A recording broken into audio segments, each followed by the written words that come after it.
Live here, so Brandon Foster, exciting Yes. times. Yes. We have got our very first 12th region tournament. Yes. So this is history breaking. We're Yeah. making history tonight. What do you think about making history? Folks, welcome everybody in the 12th region. When you look outside, the sun is shining. It is March, the second day of March. Madness has begun. Sadness could be amongst anybody that's out of here. First round of the 12th region on the Suze James. I'm excited.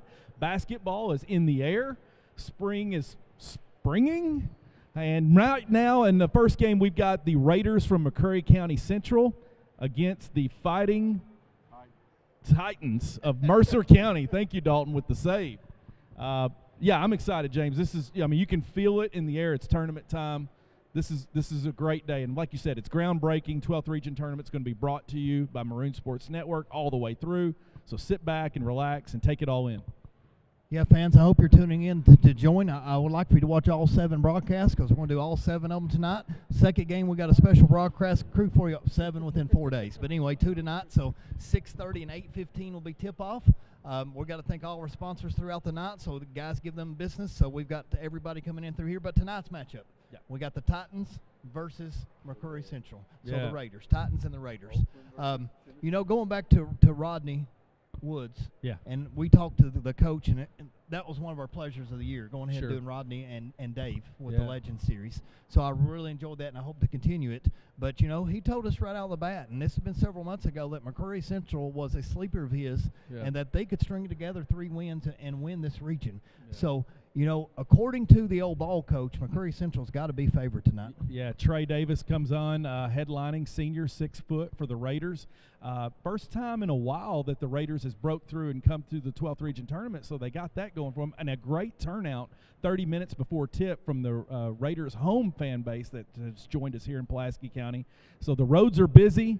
The sun is shining, but Trey Davis is going to be leading the way for the Raiders, and they shoot the ball well. And right off the bat that I remember, James, going back to November when we played them regular season here, their starting 5 are all disciplined. They play defense really well, and if they get hot, they can shoot you out of the gym. But don't forget about the playmaking ability from Mercer County with Thaddeus Mays, who is a playmaker. He gets up in your grill. He can create turnovers. He can make things uncomfortable. But both teams probably, you know, with the first game out, there's going to be a little bit of jitters. We're going to try to see them settle in and see who can limit the turnovers, and then that might take it away for whoever wins this first game. Well, when I'm looking at it, I think it'll be a pretty good matchup. Both these teams seem to have a pretty even record, and I think, if I remember correctly, played PC about evenly when they played here. But I have to give the edge to McCreary County. Oh, going with McCreary. All right. I'm going to McCreary. Unfortunately for these Titans, there's no Derrick Henry. Thaddeus Mays, he's a great player, but I don't think he is enough to overcome how fundamentally sound, how well McCreary plays defense, and how well coached that they are. So I'm going with the Raiders. Interesting take. Well, you know what I'm impressed about? You know, forever that district has been run by Wayne County. Yes. For a little while, Southwestern got on top of the mountain. Wayne took it back over again because the ball coach is so good. So Rodney Jones is probably the best coach in the 12th region. I mean, would you agree on that statement? Oh, Coach Woods is, I mean, gosh, it's like when I think about Coach Woods, I think of my dad. Not that my dad's like Coach Woods, but I mean he's just a player's coach. He's a coach's coach. He's been there. He's done that. He's been a part of these region tournaments and literally seen everything happen. So, you know, now we're just talking about McCreary Central's finally ascended the mountain where they won the district. Yeah. So, you know, they're coming off a big win. What they win, was it 58-40 over Wayne in the championship? 58-40 over Wayne. So that is impressive because everybody, I think Wayne had just beat them a couple weeks prior and got the #1 seed. So McCreary had to play Southwestern in the play-in game, the elimination game. So McCreary come out of the 2-3 matchup and then beat the #1 seed by 18 in the championship. Just goes to show, guys, it's that time of year. Anything can happen. We're going to watch the first game. You're going to take it home with us. We got Mercer County and McCreary County going to bring us in and ring in this groundbreaking time right now where the 12th region is going to be filmed in its entirety. So, folks, thank you for joining us. Thank you for watching with us, and we hope that you stick around. We wish your teams the best of luck, of course. And tomorrow night's games, stick around with us and join us back again because we'll be bringing you the highlights of the next round of the bracket, first round games. So it should be exciting. All right, let's go ahead and thank our sponsors at this time, and we will be back in 5.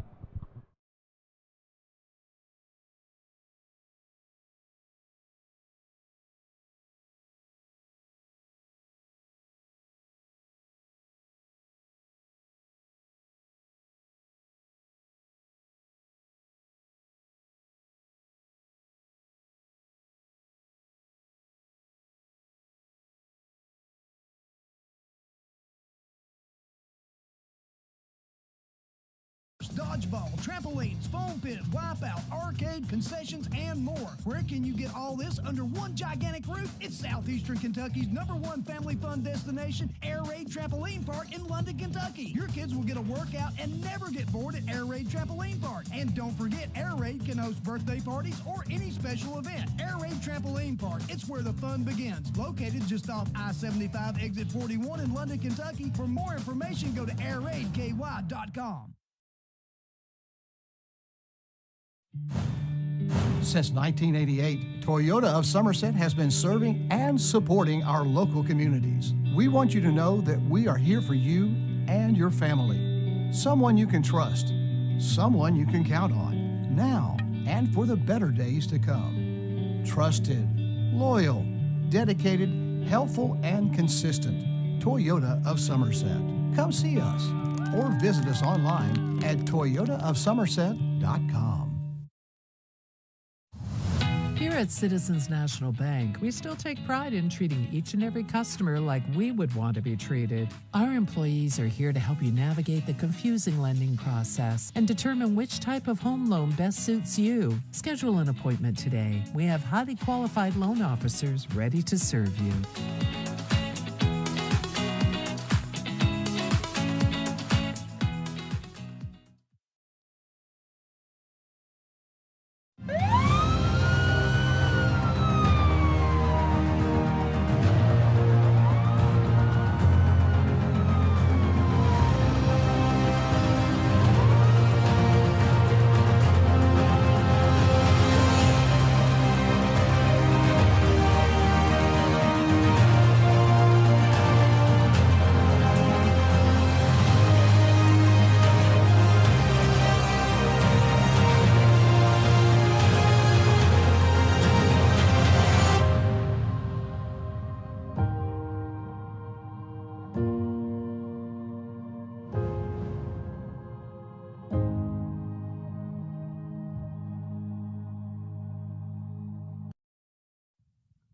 Are you looking for an amazing real estate agent to help you sell and get the most of your home or piece of property this new year?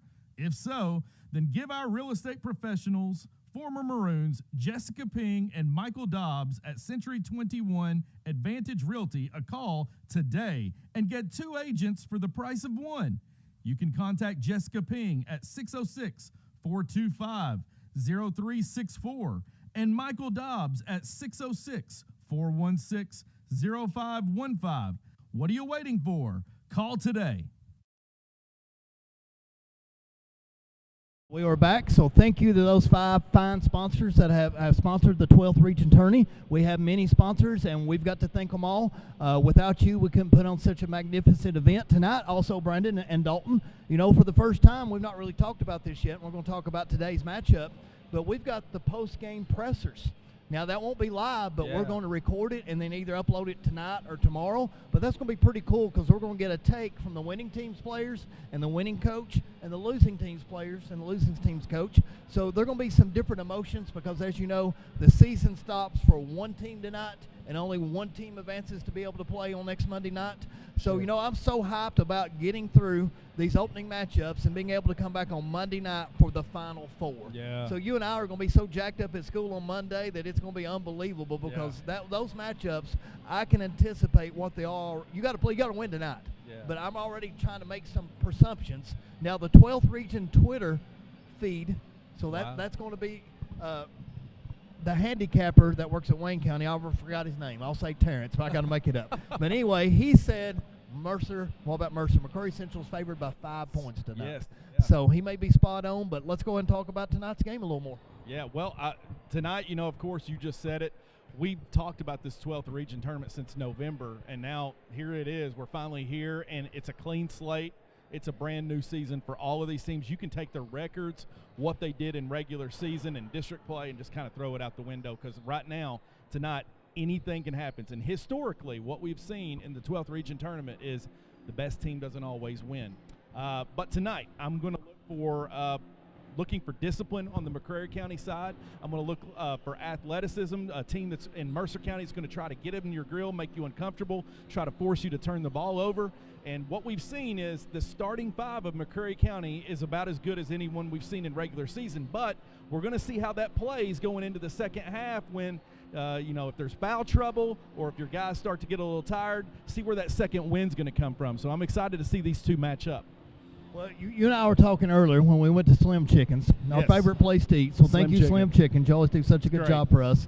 But Gary Sewell from Sports Den, there's a man, the sponsorship in the back here. Almost playing it too cool. He didn't even want to make eye contact with us, Gary Sewell. He doesn't know us. No, okay, that's what it is. But anyway, we've got one player that we both know from our Wingspan League that predicted McCreary Central to win the entire region. So we won't say his name. Yeah. But, that's a bold statement to say that because has McCreary Central ever been to the state tournament?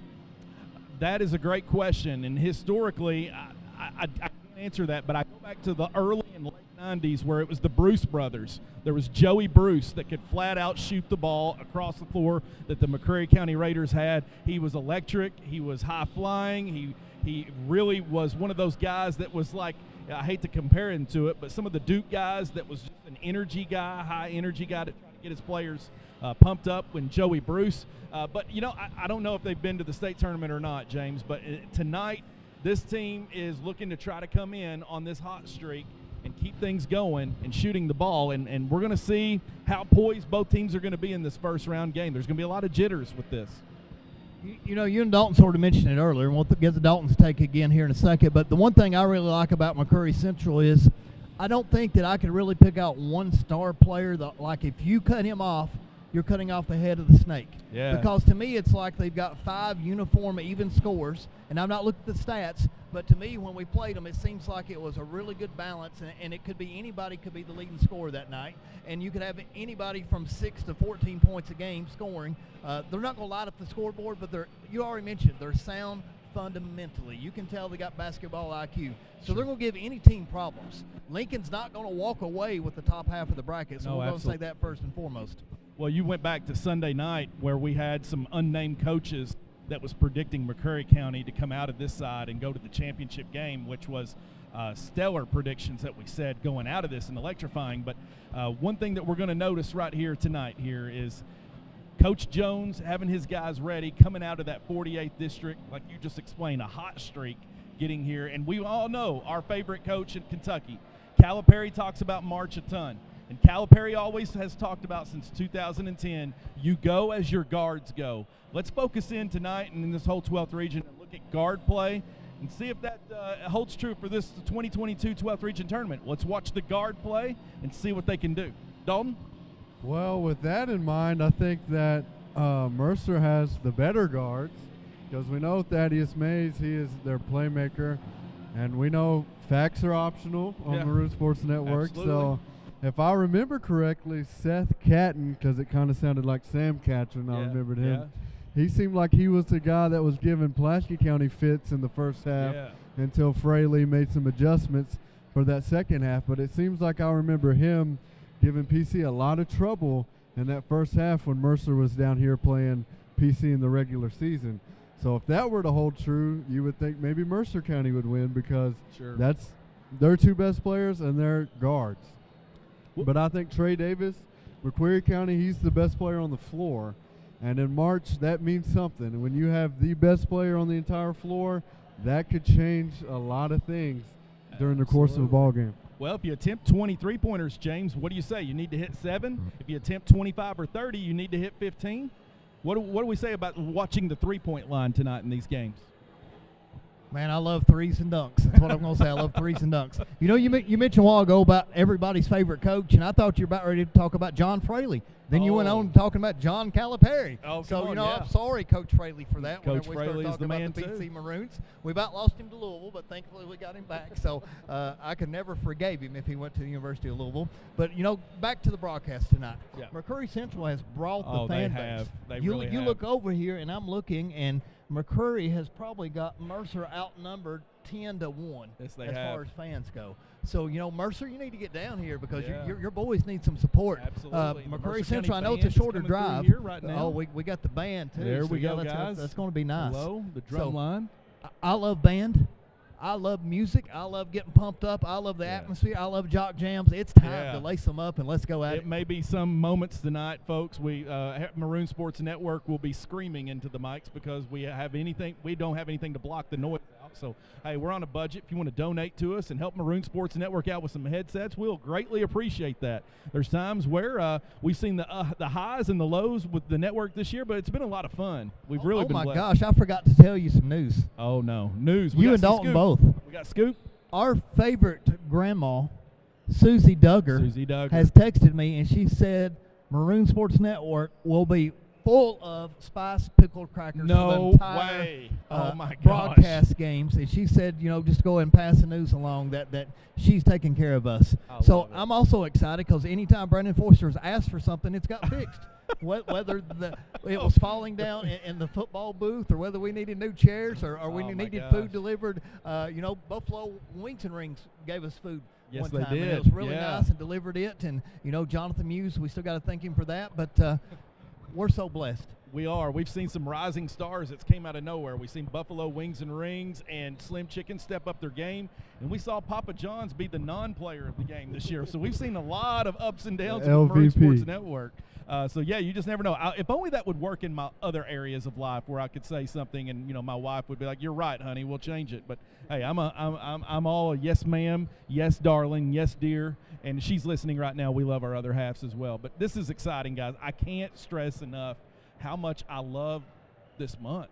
I mean, if you're a fan of basketball, your pulse is, you've got to be excited. Mercer County, McCreary County, Lincoln, Rockcastle, you got to be jacked out of your minds right now of all the possibilities, and then we dream, right? That's what we do. Yeah, if you're a basketball fan, when the clock strikes midnight and you look at that calendar, it's March 1st, that's Christmas to a basketball fan right there. Absolutely. You're right. And you hope that when you unwrap those gifts under the tree, it's Pulaski County winning the 12th region. It's Kentucky going to the Final Four. Yes. So we'll see. But first, we got Mercer and McCreary. All right. We got Lincoln and Rock.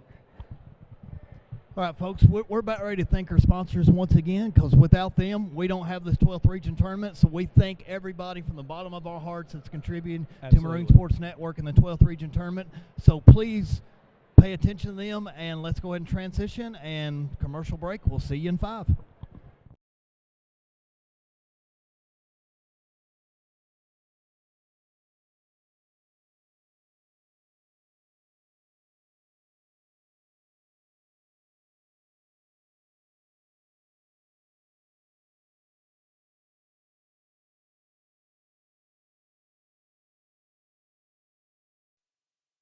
What is a real community bank? Local people, local decisions, local commitment, local investment.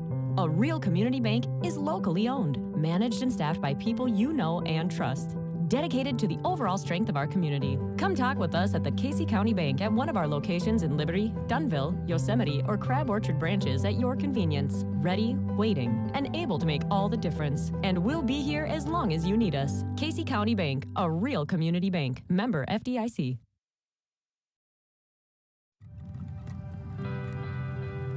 There's hope in a handshake, opportunity in a sunrise. We love it and we wouldn't be anywhere else. Wisdom in growth.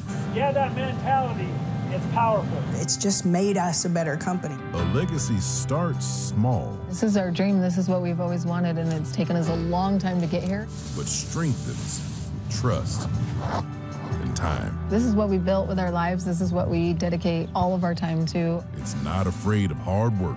We've always hustled for work. It's in our work ethic. Or new ideas. Every day we improve in 1%. A legacy is earned through innovation. We're always looking for the next great challenge. And evolution. Farmlands will continue throughout generations. Tartar, improving life on your land since 1945.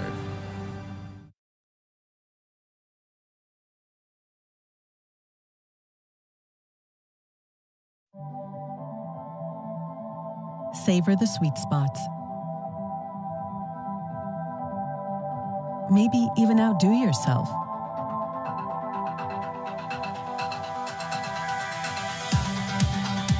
It's your time to show and shine. We'll put a smile on your face and a song in your heart. Live the unsalted life on Lake Cumberland.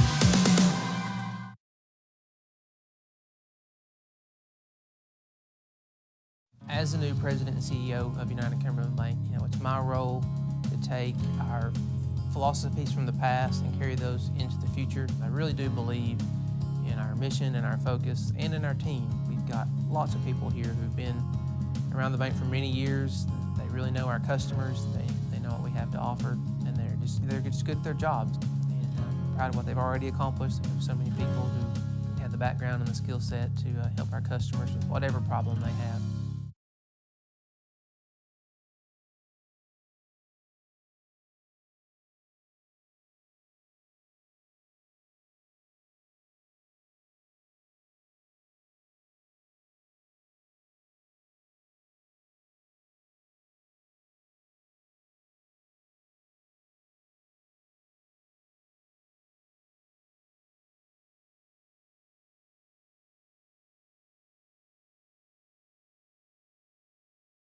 We are back live, Brendan Forster. We're ready to rock and roll. The teams are warming up. Starting to get a little electric in here. We're starting to get a good vibe from all this. Once again, thank all our sponsors we just had. Harold Isaacs, Casey County Bank, Lake Cumberland Tourism, Tartar, so on and so forth. So thank you once again for your sponsorship.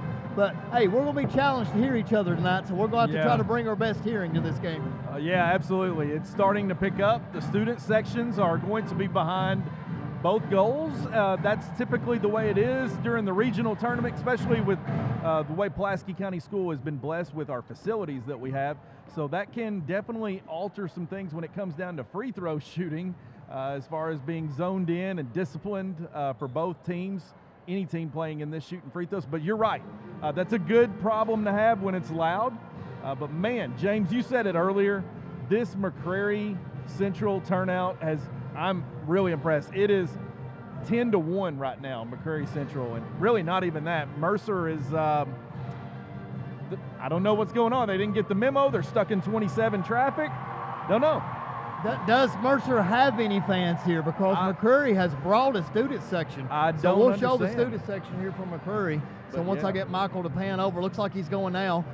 Perfect. Thank you, Michael. So there's McCreary student section. So they brought a pretty good one. Yeah. Mercer, we can't find them. So he's not going to be able to find anybody for the Titans ready to go here. So, one thing I'm thankful for, thank you, Coach Miller. Even though I love a good band, I'm so thankful they're on the other side of the gym where we can hear each other and talk into our speakers and our microphones and be ready for the game today. That does make a difference. You're right. But you know what? This gym, everybody in the 12th region that has come here and played here visiting through this basketball season on the boys and girls side has nothing but great things to say about the Pulaski County gym. And that just warms your heart, James, to know how it is that our school really does have one of the finest facilities for basketball in the region and almost in the state. It's very impressive. I love the pep and energy that the McCreary County student section is bringing so far. Here. So that is awesome. They're going to be electric tonight. We got some expectations. We're ready to rock and roll here. I can't wait for the opening tip. I know you can't either. So fans, thank you for tuning in. Absolutely. I would, if you're a fan of basketball, you're going to be watching all 7 of these games on Maroon Sports Network. What better thing to do? I know it's beautiful outside and it's 75 degrees, but what better thing to do than to be watching March Madness like you mentioned earlier? Well, you know what? Calipari always talks about, with players and young people and coaching young people, they're not robots, they're not machines, they're not computers. One thing that we've seen when we're talking about, as I was reminded of the history of the 12th Region basketball tournament is, with young people, when that weather starts to turn, it can create that distraction a little bit that if there's a slight break in what you've got going on and someone sees a grip or a break in it, you can see an upset happen. And that's why this tournament is so unpredictable. And all right, I hate to interrupt you, but we've got to thank our sponsors once again, fans. So let's go ahead and transition and thank some more people for sponsoring the 12th Region Tournament. Let's do it. For all of your needs, call Barry Dalton CPA. You can count on our account. Barry Dalton CPA.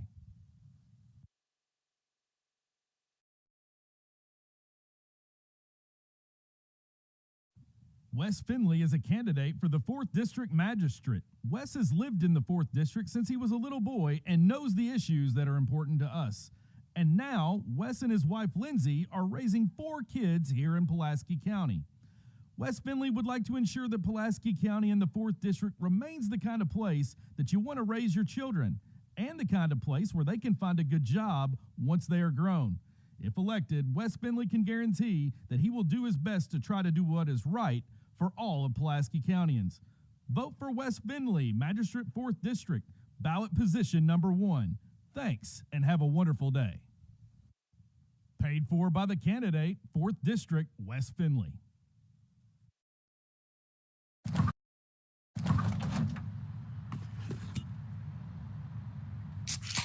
Well, folks, it's only 8 a.m. and it's going to be another hot one. Today's high is 85 degrees with lows ranging in the upper 50s. Tomorrow's more of the same, plus some light wind coming in from the northeast. Coming up at 8:30, Falls exclusive. Babe, it's 8 a.m.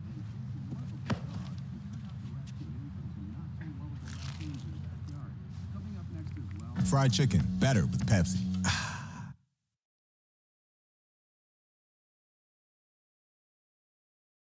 Welcome to Sports Den. The one-stop shop that has all your sporting needs. Sports Den has the largest selection of sporting equipment, including the best quality baseball and softball gloves by Wilson, Rawlings, and Mizuno, and bats by Easton, Rawlings, Louisville Slugger, and DeMarini. Show off your school spirit and represent your favorite team. Looking for the perfect Christmas gift? Look no further than a Letterman jacket. Sports Den is your number one stop shop for the modern athlete and casual fan. Call Sports Den 606-678-4484, conveniently located between stoplight number 19 and number 20 on Highway 27.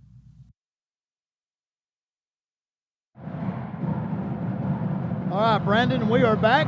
We're finished with our commercial sponsors for a while. Who knew that fried chicken went better with Pepsi? You know, you find something out new every day with the commercials. And Gary Sewell, you know, we got to call you out. You made no eye contact with me and Brandon Forster after hooking us up with all this nice free attire to wear. And we got your backdrop right in front of us. But, you know, all kidding aside, we love Gary Sewell and Sports Den. Thank you for sponsoring. And nobody loves sports probably better than Gary Sewell. So we need to keep it local when we pay homage to buying new stuff for our children. It's time for softball, baseball. Go buy your stuff from Gary Sewell. Absolutely. And you know what? This gym is starting to get electric. Folks, if you're at home and folks, if you're tuned in and linked in with us right now on this live stream, we hope it can do justice, but it's nothing like that live field. There is an energy in here, and McCreary Central, goodness gracious, they have turned out for this first game, James.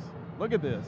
Stearns, Kentucky may be emptied out tonight because they are packing it in here. So, you know, my vote is McCreary goes to the regional tournament every year if they're going to be in a crowd like this. Yeah. And, you know, that's one thing that's special is if your team keeps winning, that fan base keeps growing and growing and growing, and it's just you know what? Before we go with the starting lineups and the national anthem, you know, I got to give a shout out. There are a couple of McCreary Central people that I really admire and I've coached against over the years. Robert Jones, I just love him. He's assistant coach for our girls team. And Joe Waters coached over there for many, many years, and I just love me some Coach Waters. So, you know, I'm a little partial to McCreary Central. Mercer County, beautiful area, just a little farther away, horse country. So, you know, a little farther drive for Mercer. You know, McCreary's basically our neighbor. Matter of fact, I went through there this weekend. I went to Gatlinburg and came back up, so I always go down through that way. But get ready, fans. We're 22 seconds away from essentially starting lineups. James, this Mercer County High School team, let's talk about the Titans a little bit. We talked about McCreary a lot, but this Mercer County High School, they already know and they're in tune with it. Not very many seniors that they're saying goodbye to. Very young team, and they're going to be bringing a lot of juniors that they have right here back for next year. So this experience might do them some good because this is a team that's definitely built for the future, Mercer County. Good evening and welcome to Pulaski County High School for the 12th Hang tight, visitors. We are going to honor our nation's colors and the singing of our national anthem. Ryan so we're going to Abner, pause. baby. Yeah. Ryan Abner. Ryan Abner's here. We are going to pause for a moment while we do that. Stay tuned with Maroon Sports Network. Oh, look here. Parker Sellers and crew's going to sing the national anthem. Right. Yeah, we got the Pulaski County Choir. This is going to be awesome. National anthem.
They cut them out of singing?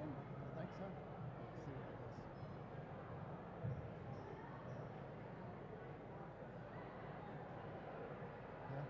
Wow.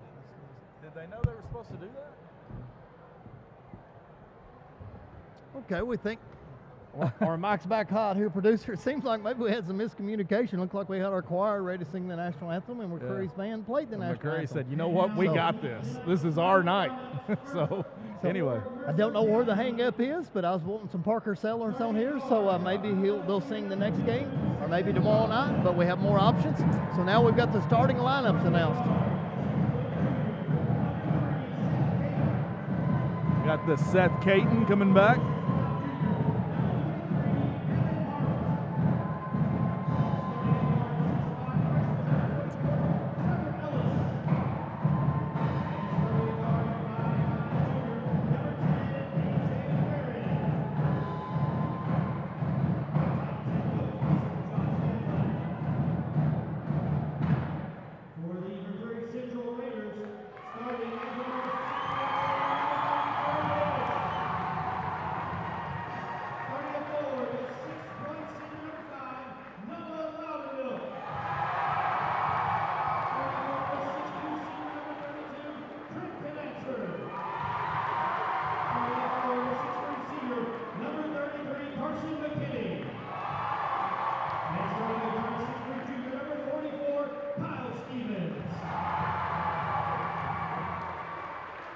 The Raiders are coached by Wade Davis. All right, Brandon, before we tip right here, I want to go with favorite player name from each team. Yeah, let's do that. McCreary Central, I'm going to go, I like Carson McKinney. That name just rings a bell to me. Who are you going with here? Just name. Well, I'm going to go with Maddox McKinney. Maddox is always a good name. And then we going Thaddeus Mays from Mercer? I like Thaddeus, but I always love a guy who has three names, John Lincoln Perry from Mercer County. I got to give it up for his name. Way to go. Nice choice. We're ready to go to tip. Looks like we got number 44 going up against number 24 on the tip. I'll give the edge to McCreary Central. Oh, yeah. And McCreary won the Mercer tip, but wins the tip. technically lost it. He tipped it over, but Mercer takes control. Both teams passed the eye test early right here as we have number 10, A.J. Weirin, running point here for the Mercer County. Mercer comes over playing, Mercer McCreary Central's playing man-to-man defense. Good help side right then as we got ready to go. So it looks like we got a traditional 1-2-2 stack set here as Mercer is running their offense. Little back screen, tries to post up the big man on a mismatch. Makes it all the way to the rim. Impressive first drive, 2-0 Mercer. Point guard play we talked about in pregame. It's going to take a team a long way. Here comes McCreary County. Hey, number 44 right there. That was a strong take by Kyle Stevens. Man, nice play. Both teams driving the ball early, James. Oh, nice move by the big man. 23, board. missed a bunny. 0 for 2 on that trip. Kicks it back out, swings Two attempts there. Number 3 right now, Seth Caton, passes it over to A.J. Weirin. He's going to slow it down and set it up for the Titans. Squared away, drive to the basket, all the way to A.J. Fakes, drives, floater, no good, no rim. Little strong on the floater. Little strong. Controlled by number 44, Kyle Stevens. Bring it down the floor. Nice skip pass. Nice dribble, Rotates good the ball. control. Good cut right here by 32. And I do not agree with that charge.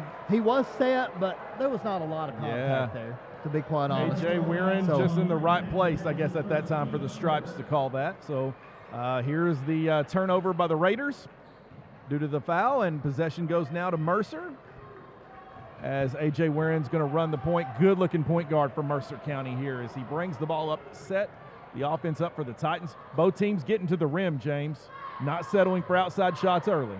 Brandon, I just figured out why we couldn't see the Mercer County fans. 2 of them's in a ghillie suit down there, and we couldn't see them because they're camouflaged. You can't see so now me. they're starting to spot up a little bit.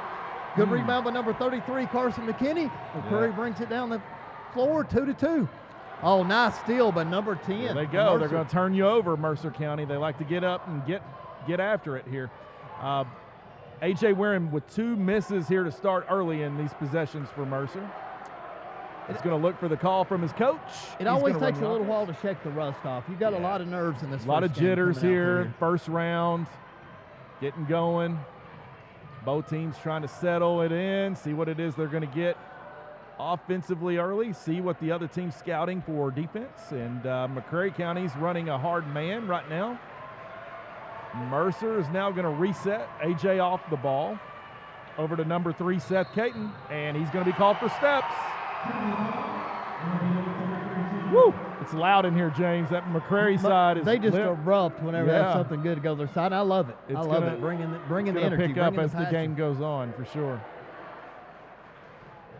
The traditional, you can't do that. Oh, you can't do that chant. Here is McCreary wearing the white with the yellow, gold, and maroonish stripes, with Mercer County wearing the royal blue and red trim. Oh, nice opening. Good take. Left-handed. My man, Carson McKinney, with the layup. 4-2, McCreary. McCreary County's really patient with the ball early on, James. That's one thing that we can say. Just 2 minutes now here. It's gone by in this first quarter. 4-2. McCreary with the lead. Oh, good spin move. I don't know how he got that close, but number 2. He's got the scoop. Almost a turnover by McCreary's side. Here's number 5 going to stroke the 3 in the corner. No good. Ball is tipped out. That might have been over the back on Carson McKinney, but a good tip Davis out. with the ball. Nice skip pass over to number 3, 32 in the corner. Oh, they move the ball so well, Brandon. Yeah, they really do. They're very patient. I think everybody touched it that trip. That was beautiful. Number 32, Trent Conister with the layup. Couldn't set that up better in practice. That was just very unselfish play by the Raiders. That was beautiful offense in a nutshell right there. I love how much they passed the ball right then. Man, this Mercer assistant coaching staff with looks like a football sideline over here with the way they're calling plays out to their players. Communication is huge. I like this number 23 right here. I think he's going to have a big game. Now he's over 3, but I do like his post moves. Just a little tough on that one. Evan Hart there with the play, too hard. Oh, way to dive right there, number 24. AJ with the ball. He's going to push it. Ellis. He's going to get to the hole. Oh, call a foul. Number 44 come with the hammer right there. Kyle Stevens sent it off the backboard. I don't know where that was. I guess a little body, but Brandon, I missed it. A.J. Weirin is really playing through all of this and not stopping on the plays to where he got the call for the Stripes, and the Stripes are hearing about it from the McCreary County coaching side. First free throw's up, and it's good. 6-5, 1-point game. I love it. You know, as an announcer, I'm hoping it goes down to the last possession of the game, and it's a tie game, or whoever's got last ball is down 1. Let's add some drama. Thaddeus Mays enters into the game off the bench for Mercer County as A.J. eyes his second free throw attempt. It's beautiful, good. Beautiful. Nice release for that young man. 6-6, tie game halfway through the first quarter. McCreary County setting up their offense in the corner, left-hand side. Now ball goes from right to left, down to the baseline. They're working the baseline on Mercer County. Turnover, Raiders coming back to Mercer County. Looks like Kyle might have took his eye off of it just a little bit early. Yeah. But they're passing the ball so well. I'm not seeing in a single trip where somebody brings it down and shoots it that brings it down the ball. You're looking we're at, seeing 3 or 4 passes every trip down the floor. That offense is what you like to see. Going inside, trying to set the tone. Put the other team on their heels. Very unselfish, very disciplined, very well-coached team. I'm loving their fundamentals. Mercer County's got their hands full right now here early on, but we're tied 6 apiece. 3 minutes left to go in the first quarter. I love the D-up chant over here by McCreary Central. D-up, D-up, D-up. So pretty electric in here right now. Every basket's got to be earned tonight, James. Well, you know what I noticed right there on Thaddeus that drive? Mays took steps. Walk. I agree. I agree. He took off a little early right then, so good call by the referee. Turnover, Mercer County. Raiders with the ball. Into the game right now for Mercer is Braden Dunn.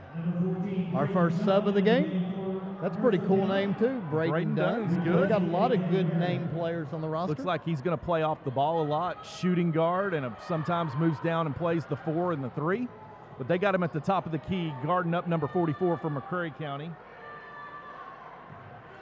Man, I really like this Kyle Stevens. What a beautiful pass. Oh. You know, number 2 right there, Thaddeus Baird, he had a shot a lot sooner and decided to take an extra dribble and let his man catch up with him and block that shot, Brandon. Trevor but it looked Ellis. like that was an easy layup if he just went straight up with it when Kyle gave the pass. Trevor Ellis recovered really well there to kind of put up there and kind of reroute that shot. Very good awareness there. Here's the shot from McCreary County. Off the rim, Ellis can't get it. Goes to number 32. For McCreary County stays possession. Kyle Stevens misses. In and out. Rebound Ellis out to Dunn. Braden's going to push the ball up the court for Mercer County. And he's going to set the offense here as he passes it to number 2 for Mercer County. He puts the ball on the floor. Almost tried to shuffle it off. He turns the ball over. Hey, he had both McCreary men up in the air. Oh, what a pass right there. Number 5, Noah Louderman, dropped an absolute dime in there for a layup. 8-6 McCreary, but that was beautiful. Braden Dunn's going to run the point right now for Mercer County as he listens to the set from his coaching staff. Eyes in motion for Mercer County to number 2, who I don't have on the books right now. I apologize, Mercer County fans, on that one.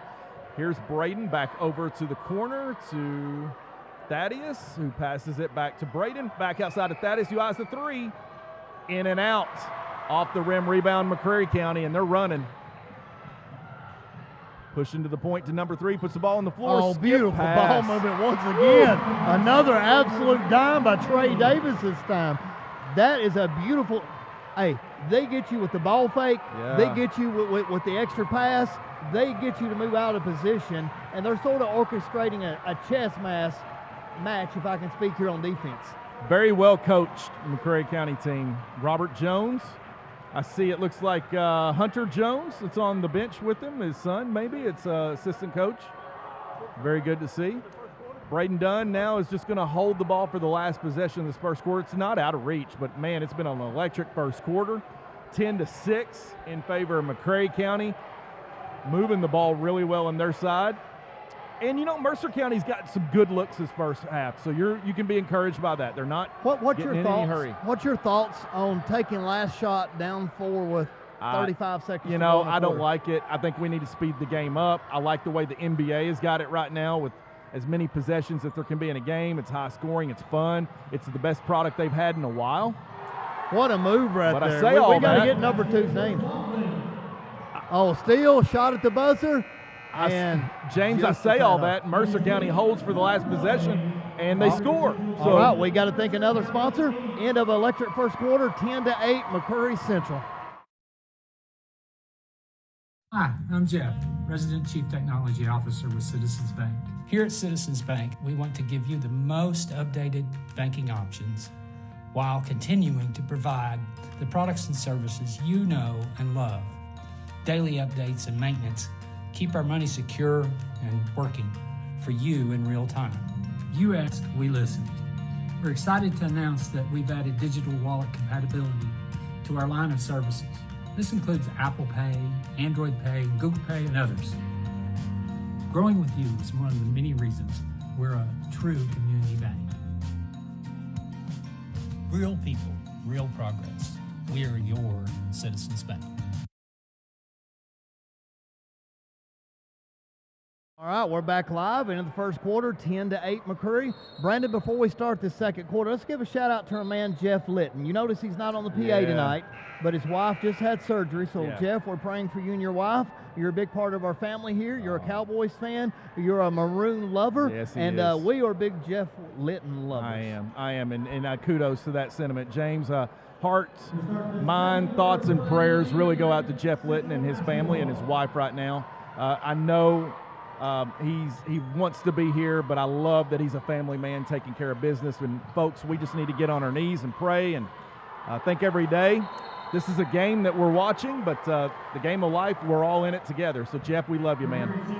Number 24, Trevor Ellis, come over right there and played some really good defense, then got the rebound, and then got the foul called. So he did a really good job. So a nice job, Trevor Ellis, on the defensive end. Yeah, Trevor has already altered a couple of shots, saved a couple, at least 4 points already in this game for Mercer County. So here is A.J. Weirin back in at point. Thaddeus to his right. Trevor Ellis on the lower block. Seth Caton on the other opposite end of Trevor Ellis, and number 2 on the left wing. Oh, nice steal Mercer right there, turns but it number over. 44. I keep saying Kyle Stevens over and over, Brandon. Yeah. He has had such a good first quarter. Number 5 lets it go. Volleyball tip to Trevor Ellis. He's got the ball, and he's told to push it. Number 2 pushes it, gets the foul on the floor, putting McCreary County on their heels. All right. I mean, what a great game we're watching right now. And Jeff, thank you for the kind words and your lovely wife. We hope you guys and wish you well. If you need anything, call on us. Murray and Forster will be there for you. Jeff. So, man, we got such a good PA guy. Between him and Brian Abner on football, we got the best of everything. Jeff is a giant to me. I tell you, every single day he's made a difference in my life since moving down here. Oh, he's what one of a the guys, pass right there. Yeah, he's number one of the guys 2, we that got to spoke get his to me. name because he is balling out right now. So he's one of the guys that spoke to me. I'm just going to call him Deuce right now.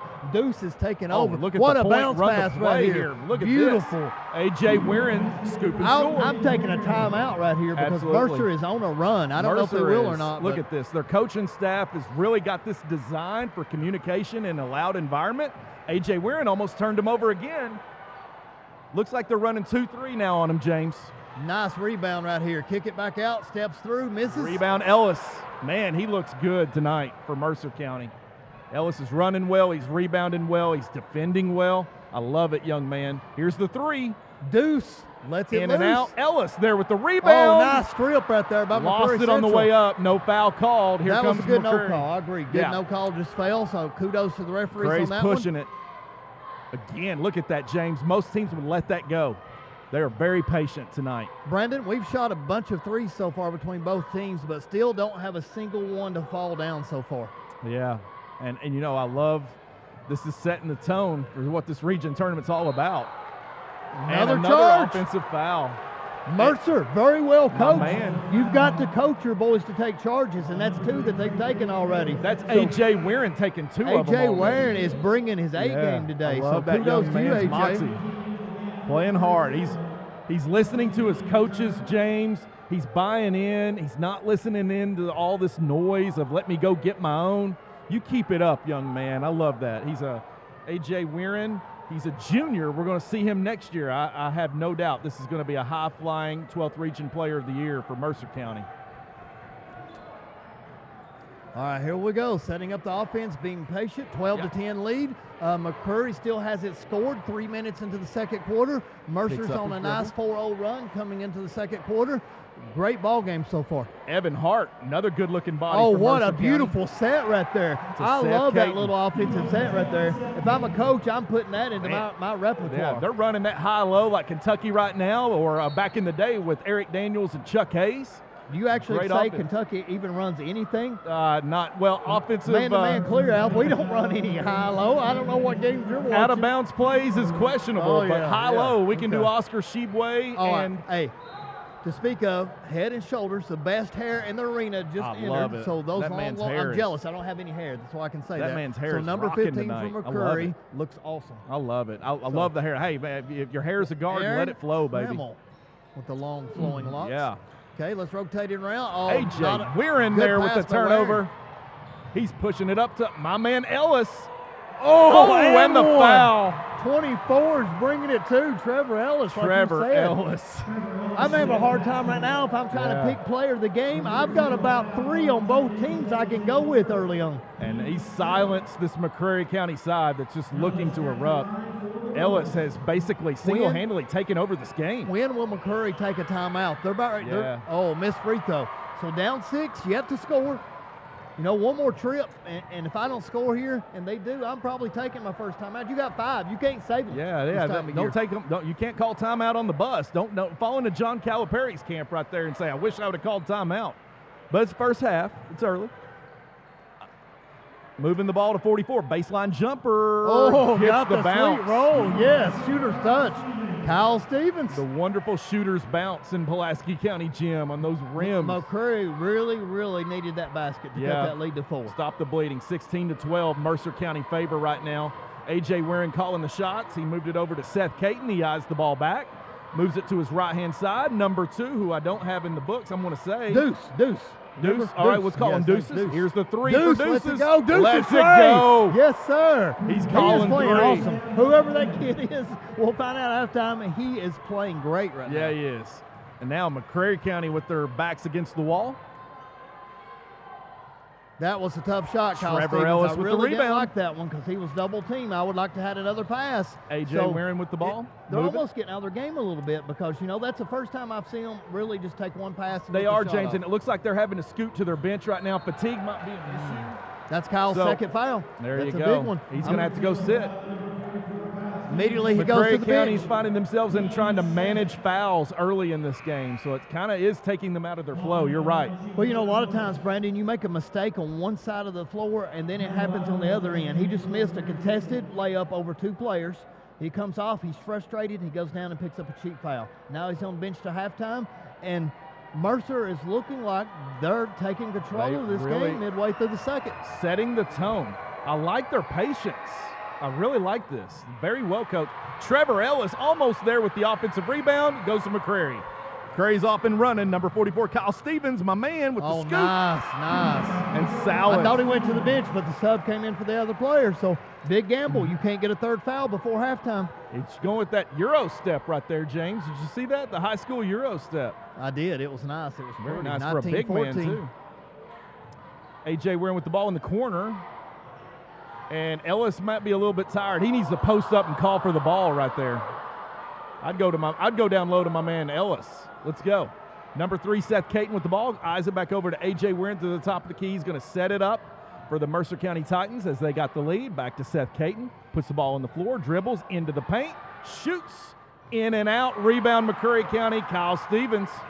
He's pushing the ball. Kick it around, Kyle. Move the ball. There we go. Over to the corner. Nobody from McCreary's hit a 3 yet. Rebound. They are 0 for the night. Goes to Evan Hart. He kicks it over to his point guard. A.J. Warren's going to listen to the set from his coach. And we're going to set it up here. McCreary's in a 2-3 defense. Trying to slow Mercer County down offensively, leading 19-14. You know, when you go to run this little 2-1-2 offense that they have with 2 guards up top, you want to slow it down. So I think that's part of the message. You're up 5 points right here. Take time off the clock. Mercer's content to go into halftime up 5, 6, 7, 8 points. Absolutely. And it's not out of hand. Both teams just trying to get settled in. McCreary County's crowd is just electric. Mercer County side, Is this Lincoln County walking in with all their laundry? Yeah, they are. I see laundry baskets for days as they're walking in. Oh, my goodness. Are they planning to stay through next Tuesday night? I wish I would have realized. I would have brought mine and my wife's laundry over here. They could have helped us out. Stevens. Oh, good rebound. Kyle back up. Layup missed No again. good. Kyle with the rebound. Rebound. Blocked away by my man Trevor Ellis. Man, he is really making a show out tonight. Man, that young man is playing. Here is Evan Hart with the scoop and the score.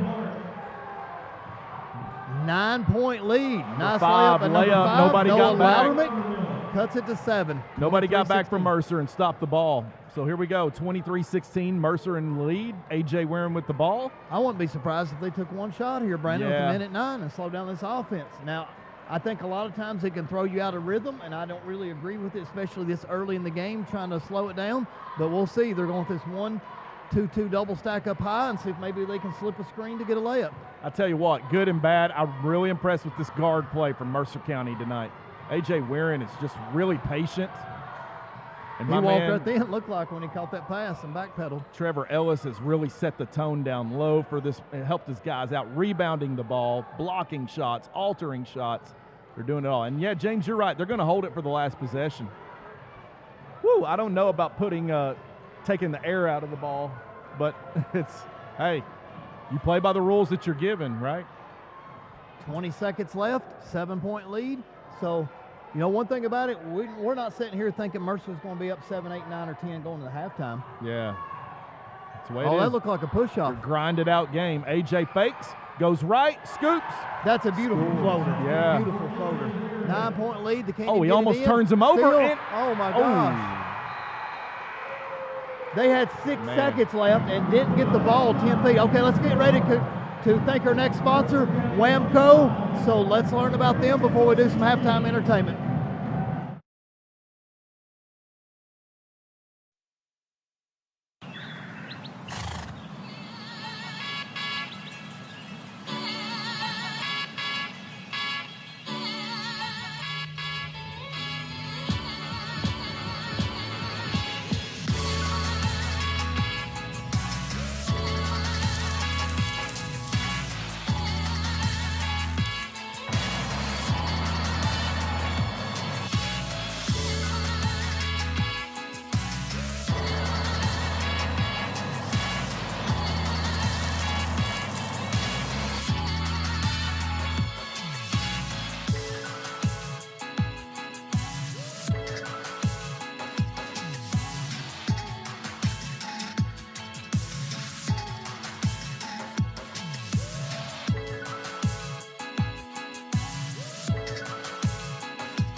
The air, you know, Whamco, we got to thank them, the Woldridges, and I just learned what Whamco stands for. You have any idea? I don't know, but I love it. Whamco. Woldridge Asphalt Maintenance Corporation or Company. Right. So Whamco for all your asphalt needs, and I love it. If you don't use us, it's your asphalt. Hey, listen. So what a slogan. I love it. We all have asphalt problems. We've had our asphalt worn out for a long time, and you need your asphalt fixed every so often. So get your asphalt fixed. Hey, right now, Whamco is going to sponsor a halftime challenge between both fan bases. So we're going to film it. $25 gift card Chick-fil-A challenge on between both fan bases. Ooh, McCreary County's off and running, but he can't get a handle on the ball. Dropped it. Mercer takes the bank shot lead. Going glass. Going glass. Oh, going to three-point line, Brandon. You got McCreary here. I've got Mercer. Let's call it out. Oh, a little hard. Tie game. Both are three-point line. Ooh, in and out. McCreary County for 3. Comes from behind. McCreary with the $25 Chick-fil-A gift card. Their fans are going nuts tonight. There we go. GJ's giving it out. Mr. Whamco himself.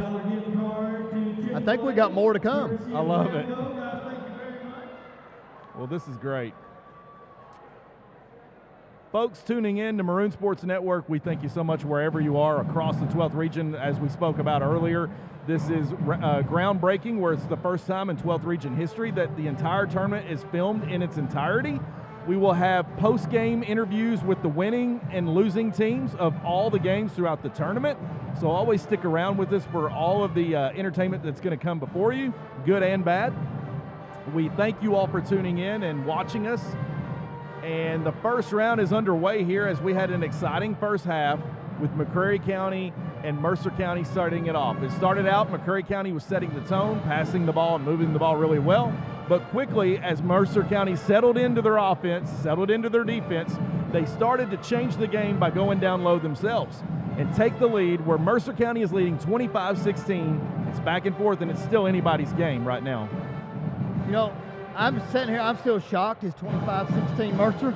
You know, hats off. They played a nearly flawless first half, took 2 charges, got all kinds of rebounds, played good help side defense, blocked out, rebounded, did all the little things well. Looked like a very well-oiled machine. Yeah. The coach has got them playing very, very well.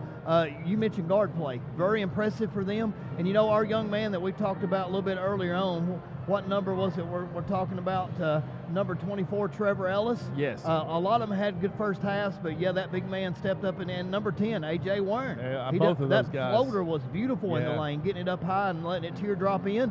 So, you know, kudos to Mercer County. I expect McCreary Central to come out, be focused, probably cut this lead to maybe a 3 or 4 point game going to the fourth quarter, and I think it's going to be an electric second half in my own opinion. I don't think Mercer runs out and wins this by 10 plus. Well, that's the thing. Both teams are not letting the game get away from them, and that goes into the coaching and the game plan that's going on before they even got here tonight, and that's saying a lot, because most teams, when they get in a hurry or they get their back against the wall and things don't go their way, they start turning the ball over, and then it gets out of hand. That's your regular season mistakes. But every team in this tournament has made it beyond that, and both teams have settled in. A.J. Warren, who you talked about, started the game off missing badly with his first 2 shot attempts that he took.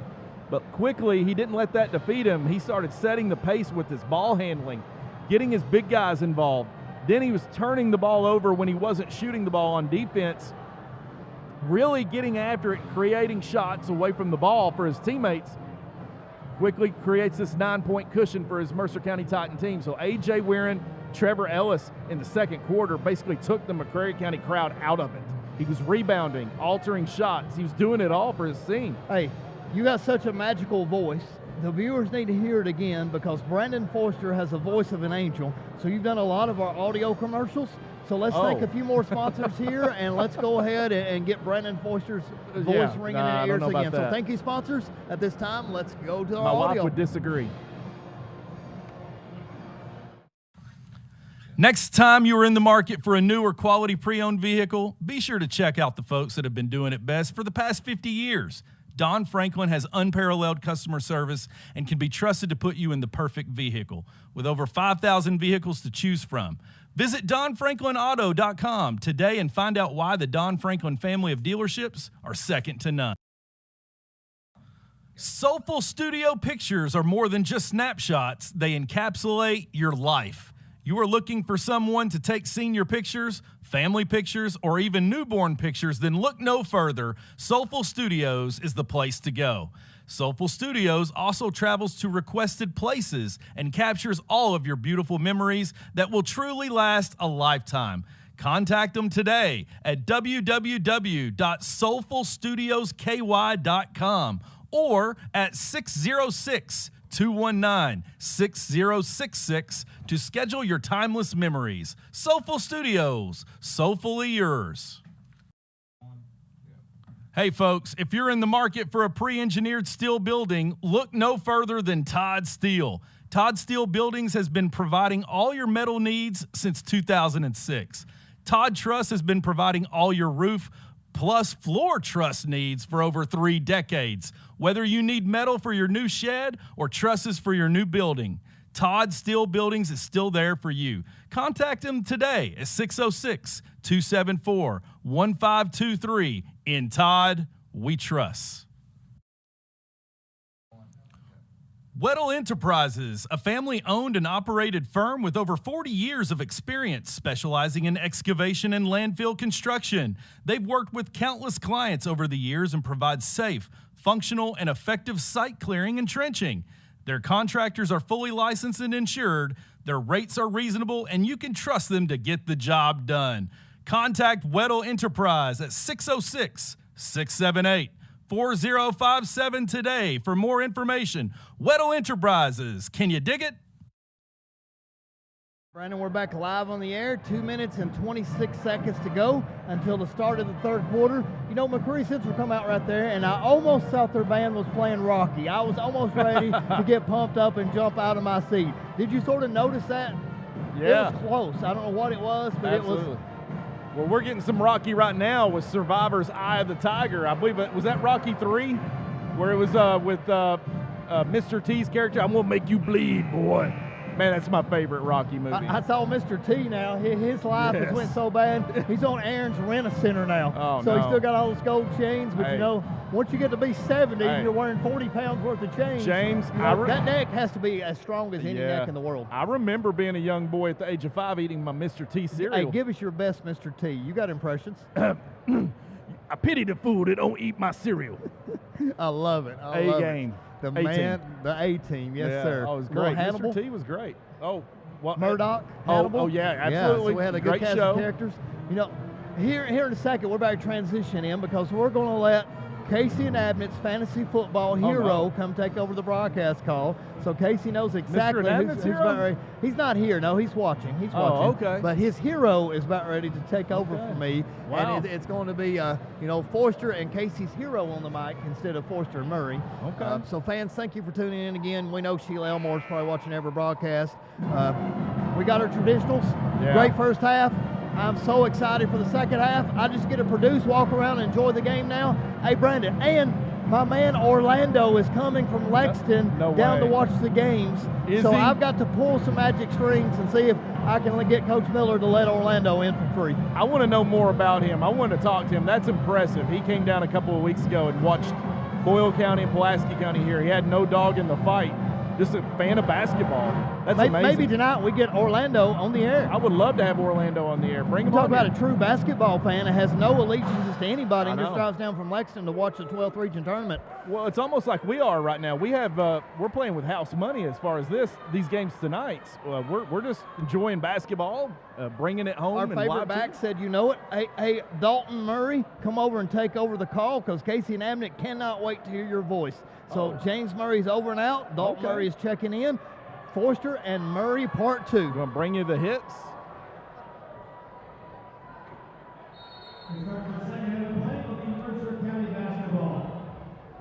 I'm missing one. All right, folks. Coming to you live right now for this third quarter underway. Mercer County immediately goes down low to Trevor Ellis. He's fouled, and he's going to go to the line. Wow, great play to start the third quarter. Right out the gate, putting McCreary back on their heels with the foul to Trevor Ellis. I'm sorry, Kyle Stevens. Trevor Ellis hits the free throw for Mercer County. Here we go. Stevens bringing the ball up the floor. Down by 12 all of a sudden. That's a big play. And here we go. We got a whistle. Foul on Weirin down low. Not sure what They're happened. going to call A.J. Weirin away from the ball. Wow. Too much of a pest, Brendan Forster. Got too much in the grill right there, I guess. Well, now you can start to feel that energy pick up, Dalton. It's well, McCreary's going to have to bring some energy down 12 here in the second half. down 12 here. They find themselves in a hole. But doesn't look good for all those people that told you they were about to win this 12th region. Absolutely. They're a few baskets away from this roof just coming off this place tonight. So here we go. McCreary's bringing the ball up the floor. Loudermilk gets it over to Trammell. First time he's checked in the working game. that 2-3 zone hard on McCreary County right now. Number 32's got it in the corner. Dribbles top of the key. Finds Loudermilk at the elbow. He finds number 3 in the corner. Back up to Trammell. He's looking around, penetrating. Kicks it to his man on the perimeter. He brings it up top. Number 32 driving it down the lane. Got some contact almost with the and one right there. They're going to call the foul. Let's see, it's on 24. Trevor Ellis, but, you know, good news, Mercer County fans, it's only his first foul of the game. Just his first. Number 32 for McCreary County. Trent Conitzer hits the first one. Canaster going up here for his second of 2 free throw attempts. His team is down 11, 7 minutes to go in this third quarter. Canaster goes up for it and hits the back iron, but it hit every piece of the rim and still came out on him.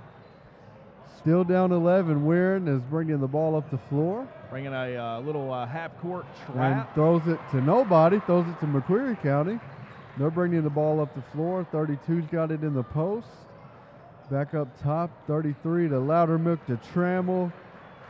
Trammell finds number 3, top of the key, going down low. Couple of dribbles.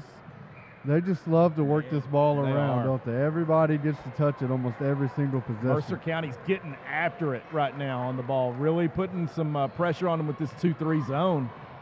Loudermilk penetrating but kicks it back out. This is about the 92nd pass of this possession right here.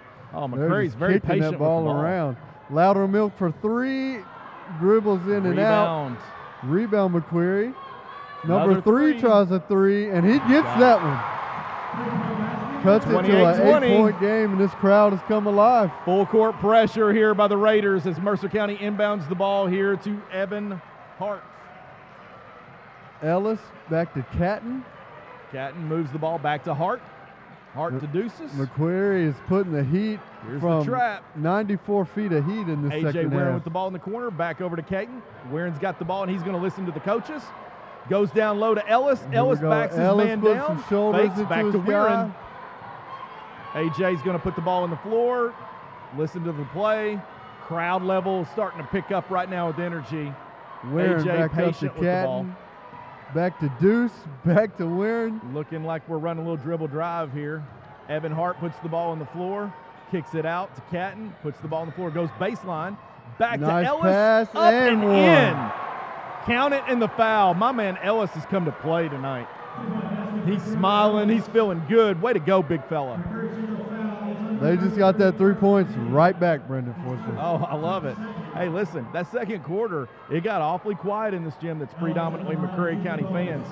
Both these teams are operating on a 20-pass minimum. Yeah, I love that. You can't shoot until you get that 21st I love pass. That. You don't see that very often, you know, and that's all in the coaching. Very patient. So here both teams. Looks like McCreary is just mixing this lineup in the second half. We don't see our guy Stevens, number 44, out there. Number 5, Noah Loudermilk drives. He's fouled by number 23, Evan Hart. And it's his first for the big man down low for Mercer County. Braden Dunn is checking in at the scores box for Mercer County. He's going to find his way back in the game as Noah Loudermilk eyes his first free throw of the night. And he gets off the front rim, no good.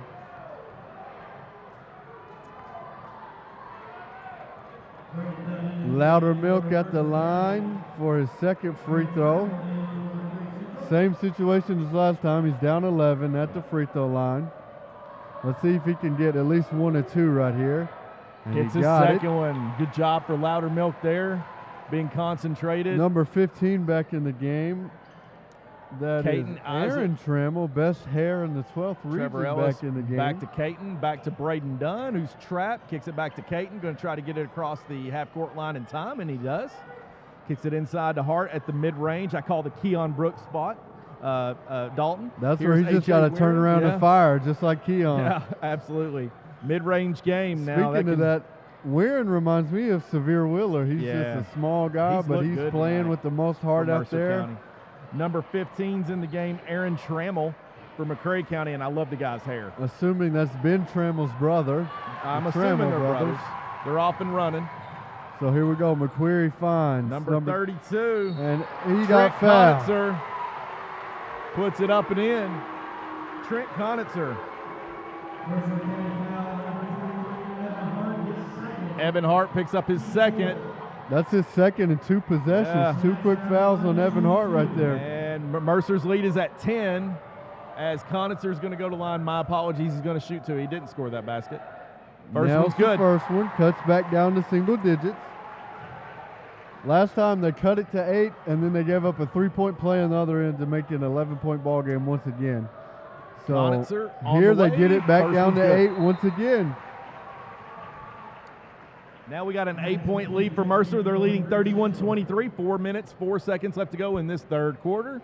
It's jam-packed in here. It's that weird in-between of the first game trying to end. Second game fan base is coming in, and it's hot in here, Dalton. Energy is high. When Lincoln County brought that laundry in here, it looks like they brought 40 players as well. It looks like they're dressing. It's like Lincoln County's football team. Yeah, it looks like they're dressing the football team for the region championship. You think Coach Miller put out enough benches to hold all them guys? Or enough chairs down there? Here's the 2-point basket by Trevor Ellis as he scored. McCreary's got the ball out of bounds, and they're running. Trammell skip pass over to Loudermilk. He's got nothing going there. McKinney back up top to Trammell. Trammell finds Canaster, and he's with a little scoop layup there. Euro stepping right there. Looked good. Took it into his guy's body and finished. Full court pressure by the Raiders, down 8. Trying to find a little spurt right here. And it looks like at the end of that McCreary bench is our man Hunter Jones from the Wingspan League. Yeah, I saw that representing my Soggy Bottom Boy. The Soggy Bottom Boys, yeah. Gotta love that FBC Wingspan shout out there. So turnover by Mercer County. McCreary's got the ball. Basket here. Alive. Could eye this place, get it going here. Loudermilk's got his guy draped all over him. Finds Canaster. He takes the wide open 3. Oh! And he nails it. That's 5-point game. I thought he hesitated a little too much there, but he still knocks it down and makes it a 5-point game. 33-28. Mercer County eyes this defensive pressure, gets it to Caton, and Mercer County's going to call a timeout. Talk about it. And I am 4 inches away from Brandon Forster right here. I can hardly hear him. I don't think he can hear me at all. Wow. Forster, while we're on the break, I got to ask you. Yeah. What does it take to get these 2 coaching staffs in Lexington and have a conversation with Keon Brooks before the stretch run about being patient and passing and deferring to his teammates? Listen, I don't think it would happen. I think we could all provide our expertise on the subject, but I'm under the belief that Coach Cal's not going to listen to anybody, what anybody has to say right now. I think he's just one of those guys. But listen, it absolutely drives me nuts that we don't have an out-of-bounds play, that we're down at Fayetteville with the game on the line, and we have a guy that's still just going to hold his hand over his head and call for it, and we throw it to him. We're putting ourselves in that position where the referee can make a call like that. Or how about being down 3 out of a 60-second timeout, and the sharpshooter Keon Brooks is the man that takes the 3 in that situation? I don't know. And Kellen Grady hit 7 3-pointers the game before. We don't even look for him. I don't know. I would rather sub in James Murray cold off the bench to take that 3 in that situation. Listen, I'm a high school science teacher at Pulaski County. I pay my taxes. I mind my business, and I love the Lord. I may not know what I'm talking about, but I'm just saying I would like to have seen something better out of a timeout. But here we are. Here we are with Mercer County. We'll see what Mercer's got out of a timeout. Nice and pass. Ellis is just eating them alive down at the bottom. Look at the way they move the ball right there to break that scoring drought. 35-28 Mercer County. Peyton Ellis just owns the paint down here. McKinney misses a bunny.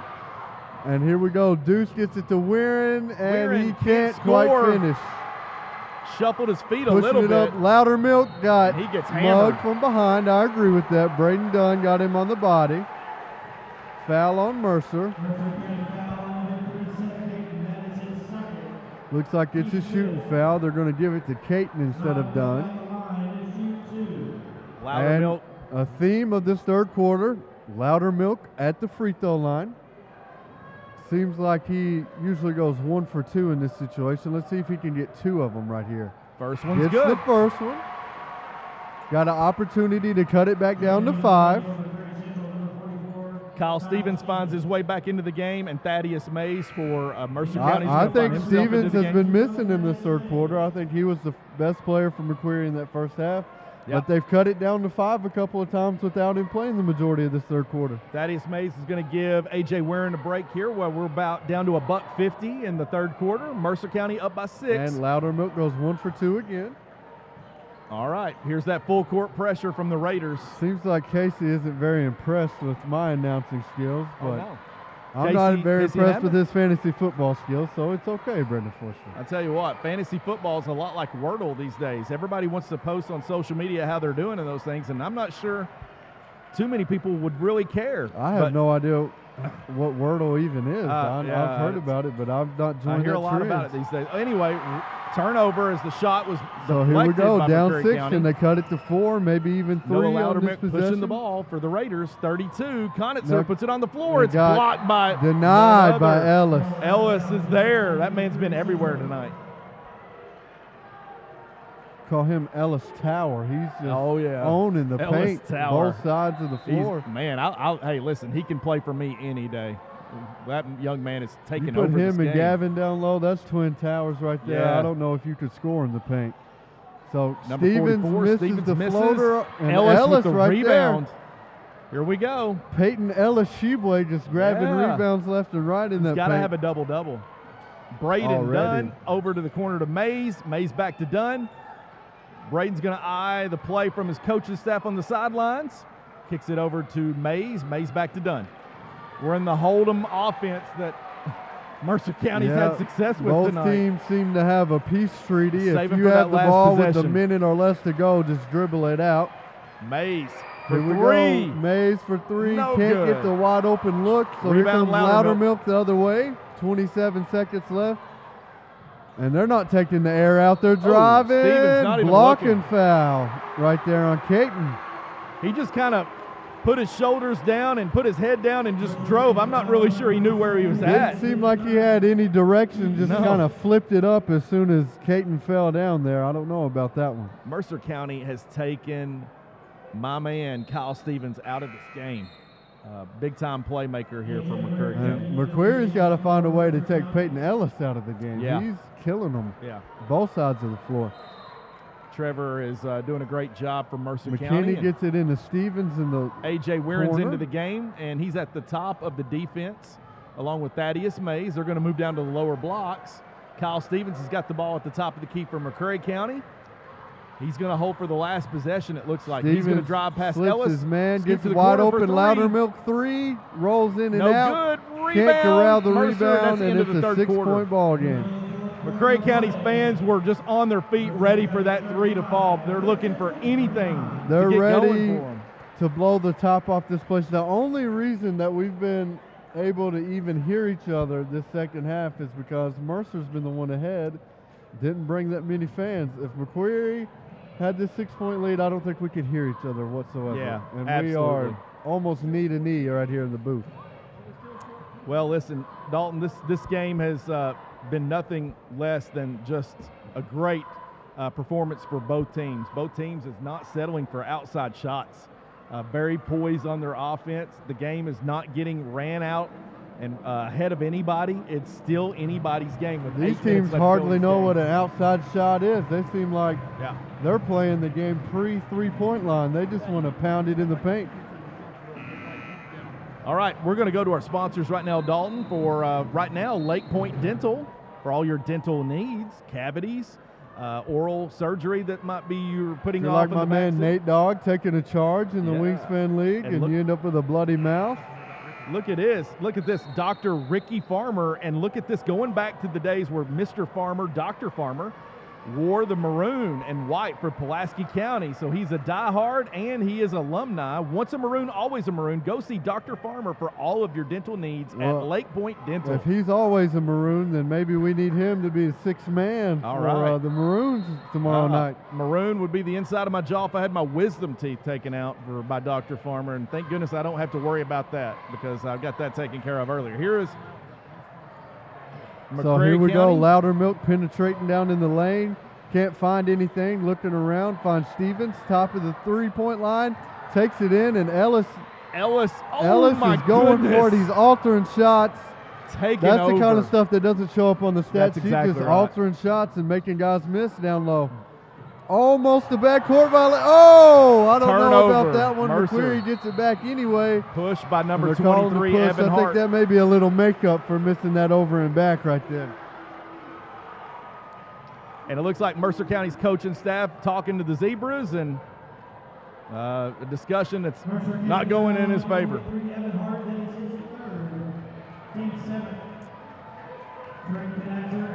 So a foul 96 feet away from the basket, Dalton. And McCreary's already in the bonus. 35 seconds left, or 35 seconds into the fourth quarter. So that could be huge coming down this stretch. They're shooting free throws every time they get fouled this quarter. First free throw is good by Conitzer. And you look up, McCreary's only fouled Mercer twice, so they got a lot of fouls to give in this situation. 35-30 Mercer County, and Conitzer's second free throw. And they've cut it down to 4. Here comes the crowd. Man, this gym. Look at those yellow pom-poms. Kind of looks like terrible towels out there. Full court pressure by the Raiders. Gets it up to Evan Hart. He puts the ball on the floor. Hart kicks it to finds Braden Dunn off Where his are they going to feet. call? And they're going to say it's going to stick with Mercer County. Braden getting a Who's little our hurry resident right there. Steelers fan at PC? Mr. Conforti. Oh, yeah. Oh, he would love these yellow towels and yellow pom-poms out he's there. a Pittsburgh Steeler diehard, as well as a few others at Pulaski County High School. I always find it fascinating, the fan bases here locally. It's interesting. All right. Here we go. Caton puts the ball on the floor, fakes. Walk. And they call him for steps.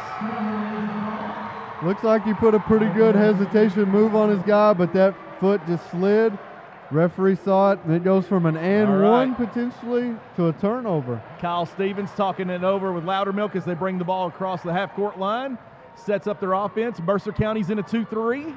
Had some success with it. Mercer County up 4, 35-31. It's been low scoring, but man, I can't say enough about both teams' coaching staff starting off this 12th region tournament being patient here. Here we go. Stevens gets a lane. Euro step, left hand. That was a pretty sweet move right there. 2-point game. What And are we this going to place do? has Mercer just County come alive. Eyes it to Hart. Hart back over to number 2. Number 2 to Ellis. Here we back go. to number 2, trying to get it across.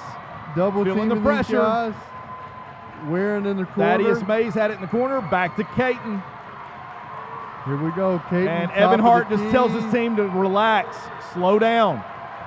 A.J. Weirin with the ball. I'm sorry, Thaddeus Mays not in the game. A.J. Weirin with the ball, puts it on the floor. Almost turned it over Awful there. close to that half-court line right there. Ellis calls for it. Kicks it over to Hart. Back to Weirin. Weirin looking. It's loud in this gym. Number 2, Isaac takes a wide open 3. No off good. The back Rebound. Ellis with the rebound. And it's a foul on McCreary. Loudermilk away from the ball. That's a tough rebound right there. Ellis is just laying it all out there. He had tonight. a sky over a guy, got his arm ripped off, and held onto it the whole way. Oh, the noise is so loud it's piercing to the ears. But hey, it's tournament time. Hart finds Weirin. Back to Caton. Caton. Took Push some off, steps, maybe. Shoots. In and out. Rebound. Hart puts it up and in. Oh, my. That ball hit the rim. 37-33 Mercer. That rim just got punished on those 2 shots. Stevens changes hands and gets it. That was a nice scoop and score right there. He went to his left, changed hands, put it up. It hit every part of the cylinder. That was a little Michael Jordan right there, switching the hands in midair. Weirin feeling pressure in the corner, throws it all the way to Hart on the opposite end of the floor. Gets it across the half-court line. Hart's got the ball on the left wing. He palms it, tosses it over to Weirin. Weirin shakes his man off, number 3, Trey Davis, all over him. Ellis got it at the elbow. He finds Hart, back to Weirin. Weirin looking around. He finds Caton at the top of the key. Caton driving, looking. Ellis took some steps. Now we have a 2-point ball game. McCreary County ball, a chance to tie or take the lead here after being as down as much as 11 late in that third quarter. The Raiders are storming back. Looks like my man Kyle Stevens is calling for the ball. They're basically letting him run the show here, Dalton. And I can totally understand why. He's taking over. Yeah. You have to have a guy that wants it. He wants to win this game. Get on and that my guy's shoulders Kyle Stevens. And let me take you there. Kyle Stevens kicks it And over he to the corner finds for a three. wide open three, miss, and can't quite get the Off rebound. Off McCreary- Canaster's fingertip. McCreary was in position to offensive rebound that ball and score, but off the rim enough where it was tipped and deflected to Mercer. And we get a timeout here for the Mercer County. We're going to go to a commercial, folks, and we have another sponsor that we're going to go to here at Maroon Sports Network.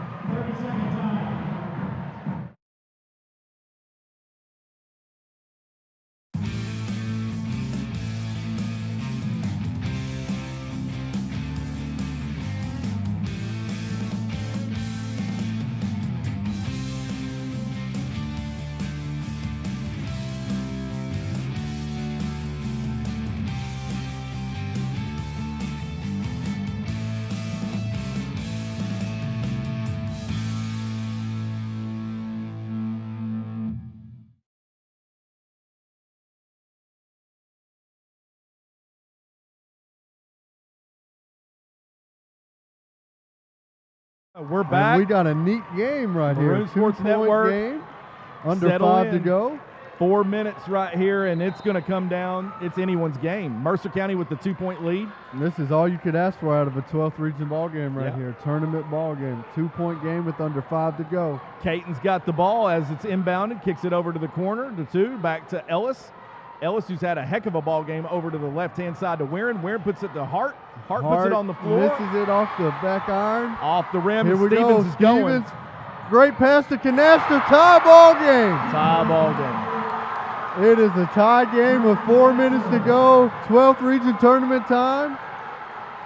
Transition basket by the Raiders, and it is loud in here as they tie this game as being down as much as 12. Now Ellis takes it up. What are they going to call? Scores in the foul. Blocking foul and 1.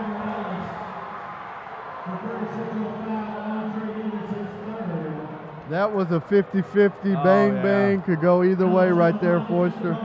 Tough call there, but Ellis is going to go the line. Me right there, you make the basket, I'll probably give it a no call. They got the score anyway. But here we go, chance to make it a 3-point ball game after McCreary just tied it. Here we go, Ellis for the free throw off the back iron. Just a 2-point ball game. Weirin is all in Stevens' grill right picking now. up Stevens full court right there. Stevens finds his man, number 3, Trey Davis. Davis back up to Stevens. They're going to pick him up dribbling. all the way. There's a man on him all the way Back to here. Davis. Davis finds Loudermilk. We got Stevens top of the key. Takes his guy left-handed and got it. Tie ball game with 3:19 to go. Anybody's ball game right here. Who's going to make a play and take over this ball game and want to win and want to advance on to Monday night? Ellis has got the ball. He finds the nameless number 2, Deuce. Deuce has got the ball at half court, dribbling around back to Ellis at the elbow. Back He to finds Hart, Hart, but turnover. Stevens with the steal. Blocked by Hart. They call a foul. Oh, wow. He goes into the McCreary County stands, and they're going to call a foul on Hart as he stopped the layup from happening. Big play. Ironically, I like Hart's heart right there. You know, that's easy to give a layup up right there, but he wants to make Stevens earn them at the free throw line. So here we go. Stevens with a chance to take the lead. He off the back iron. No good. One more chance to take the lead right here. The roof is going to come off this place if he can hit this free throw right here, Forster. And he gets it. Good. That's why I like that foul right there. You could have just gave him 2, but you made him earn it. He just got 1 instead of 2 right there. That could be all the difference. Mercer with the ball, feeling full court pressure. Full Weirin court press. kicks it over to Ellis goes up for the dunk and can't finish. Stevens to Loudermilk, left hand, not quite Rebound, there. Weirin. Weirin got wrapped Weirin's up fouled. by Loudermilk right there, 100 feet away from the basket. Man, to get back and make the play when a foul didn't go or a call didn't go your way on one side of the end. Weirin's moxie is, he can play for me any day. He's not going to get rattled in that situation. Just a junior. Got another year of AJ. We'll probably be calling his games next year, senior year in the region tournament. I think he's going to be a problem. And now timeout, Mercer. Well, Dalton, here we are in the thick of it. We have the next round's games fans waiting in the foyer, and it's a packed house here at PC Gym, and just exciting times this time of March. I love it. I've said it a lot tonight. I'm a broken record, but can't tell you how much I enjoy the 12th Region Tournament. Now, if you told us before the beginning of this game it's going to be a 1-point game with 2 minutes and 30 seconds to go, a team's going to storm back from double-digit deficit, we would have signed up for that right then and there. Yeah. Well, absolutely. So here we are. This is everything that you could have ever asked out of such a monumental game. 12th Region game, first ever live broadcasted 12th Region tournament game. And these guys are making it a good one for us. Mercer County finds himself down 1. McCreary County leads 40-39. McCreary County fan base is electric tonight. They are on their feet. Let's see what the Titans got drew up here out of this timeout. Passing it around, trying to beat this full court press by McCreary. Weirin's got it, and he finds Caton. Caton's going to get it to Deuce finally in Mercer County side of the court. And they're just going to pass it around, burn some clock here. Caton drives, got fouled from behind by Canaster. Great athletic move to scoop it up and draw the contact. Caton getting the whistle there as the foul is on number 32, Trent Canatzer. That was a good move. It was kind of like a hop step with a pass fake. He kind of got two guys right there, and Canaster tried to recover from behind and just end up bumping him a little bit and it being a foul. Here we go. First free throw here for Caton. Caton at the line down 1, and he makes it a tie ball game. Now you see the Lincoln County students over there. They kind of look like you're watching the SEC tournament and that next game's about to start and those guys are waiting in the tunnel ready to go. Second one off the rim, tie no ball good. Game, 2 minutes to go. Here's the ball. Number 3, Trey Davis has the ball for the Raiders. Now who wants this shot? Who wants this moment? Kyle Stevens has the ball. Stevens does. Nice move. That was a great move. Got the guy on his right shoulder. Swung left with the spin move. Almost looked like Zach Travis right there off the glass for a 2-point lead under 2 minutes to go. Now who wants the shot for Mercer County? To Hart. Hart back to the top of the key to Weirin. And his coaching staff's going to say take the air out of the ball. If I'm Mercer, I'm putting this ball in Peyton Ellis's hand. Whatever happens, I'm riding or dying by what Peyton Ellis can provide for me. Weirin's got it at the elbow. He finds number 2 up top. Deuce is going to dribble, takes the screen, Euro step, misses at the rim, looking for a foul call. He's not going to get it. Back tip. Oh, wasn't paying attention. And he finds Caton. Caton goes up and gets it. He never stopped playing. He never stopped playing. He was on the ground kind of looking at the officials, throwing his hands up, but he gets up, gets the back tip, gets the Philly special, as the Murrays like to call it. Wow. Kyle Stevens, just nobody to communicate with him that somebody was behind him there. Strap in, 48 seconds to go, tie ball game. Kyle Stevens, you have to live with whatever he does right here. He's your best player, penetrating down to number 33, back to Kyle Stevens up top. Oh, everybody's standing because something special's about to happen here. Here we go, 30 seconds left. Oh, cell phones are out in the crowds. It might come down to a miracle here. Mercer County's coach is at the volleyball line almost trying to get his guys a defensive play call. Loudermilk has the ball on the left-hand side. They're taking the air out of the ball, and we got a timeout in McCreary County. Timeout with 13.9 seconds to go. Tie ball game.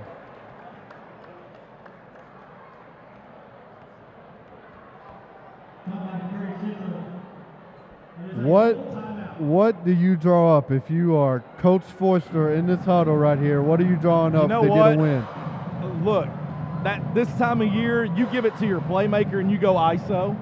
At this point, we've seen when you have Luke Imfeld on your team who can draw contact, someone who can take their man off the dribble, get off the bounce, as Coach Cal would say, create your shot. You would live with that right now with 13 seconds. I would say you would draw something up at the top of the key or a screen for Kyle Stevens, and you live with whatever happens.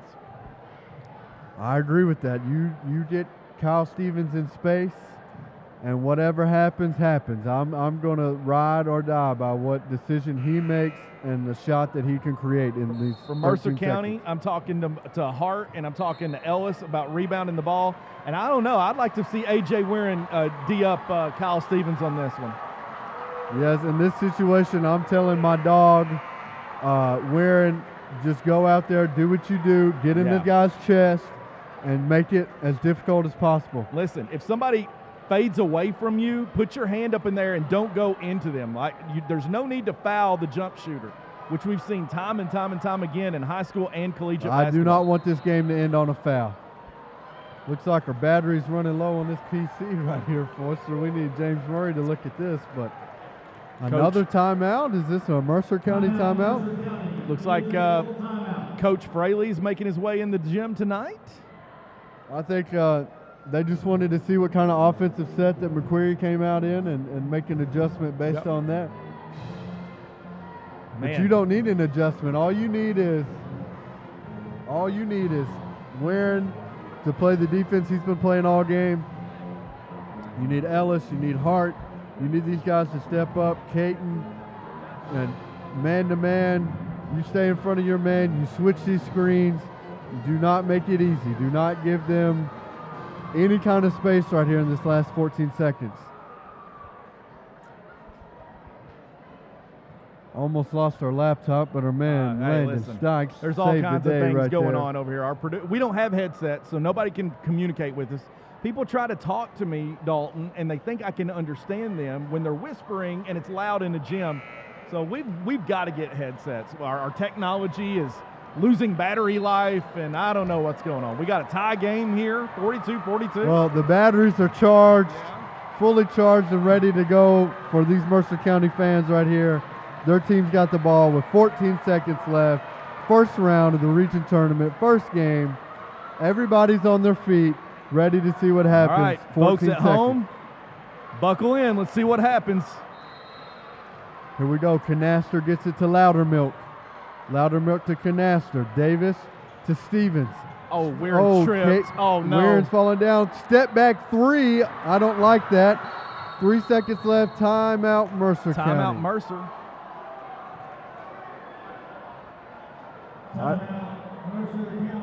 I don't know what that was. It looks like Deuce looked like some is frustration beside that he himself called over the, something. Looked like he said he called the timeout when more time went off the clock, and the refs are going to talk about it right now and go to the monitors. The head coach, instead of telling his team what he wants with 3 seconds to go, he's talking to the officials.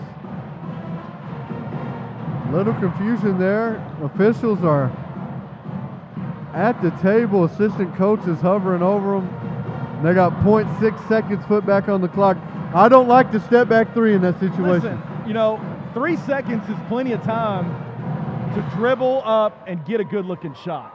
If you're, 3 seconds is a lot of time. I remember with 3 seconds left, we got a curl C cut to Emmanuel Quickly at Texas Tech, and he hit a half-court three at the end of the ball game, or the end of the half. I'll do you one better. 1996 Valparaiso, Bryce Drew. He curled in 3 seconds, went the length of the court, off a screen, hits a three to win it. It was a monumental moment in the NCAA tournament. So could that happen here at PC Gym? I don't know. A Bryce Drew recreated shot? Let's see. Yeah, 3 seconds is plenty of time to dribble, get a pass off. You don't have to panic when you get this ball right here. But going back to that last possession, I don't like a step back three when you're tied. No. At the end of the game, you go to the rim, try to create some contact, put the game on the officials at that point. Yeah. But here we go. 3 seconds left. Tie ball game. They might go to Ellis. He's your tall target. I'm going to Ellis. He's the man. 23 is inbounding it. Hart all the way down the floor. No, dive on the floor. Just hold it. He shut that one out.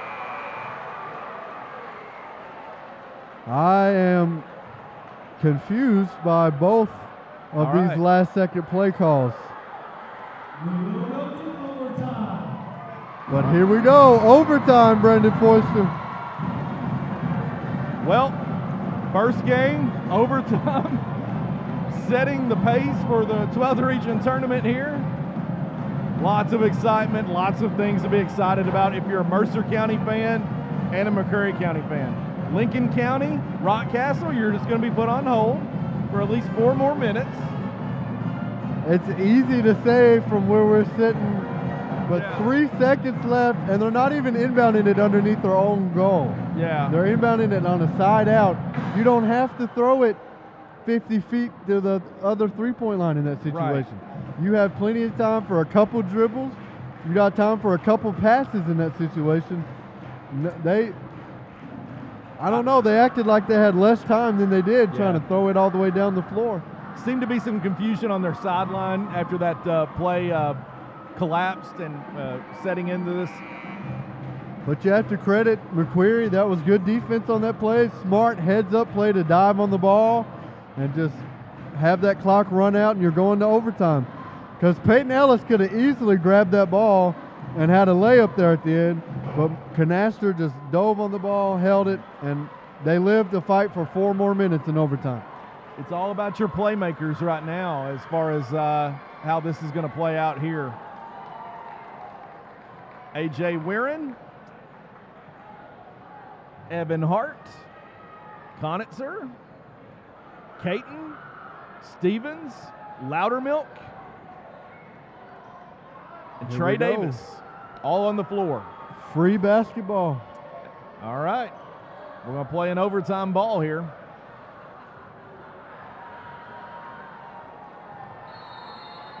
Getting ready for the tip in overtime. Stevens. It's going to be in favor. Mercer.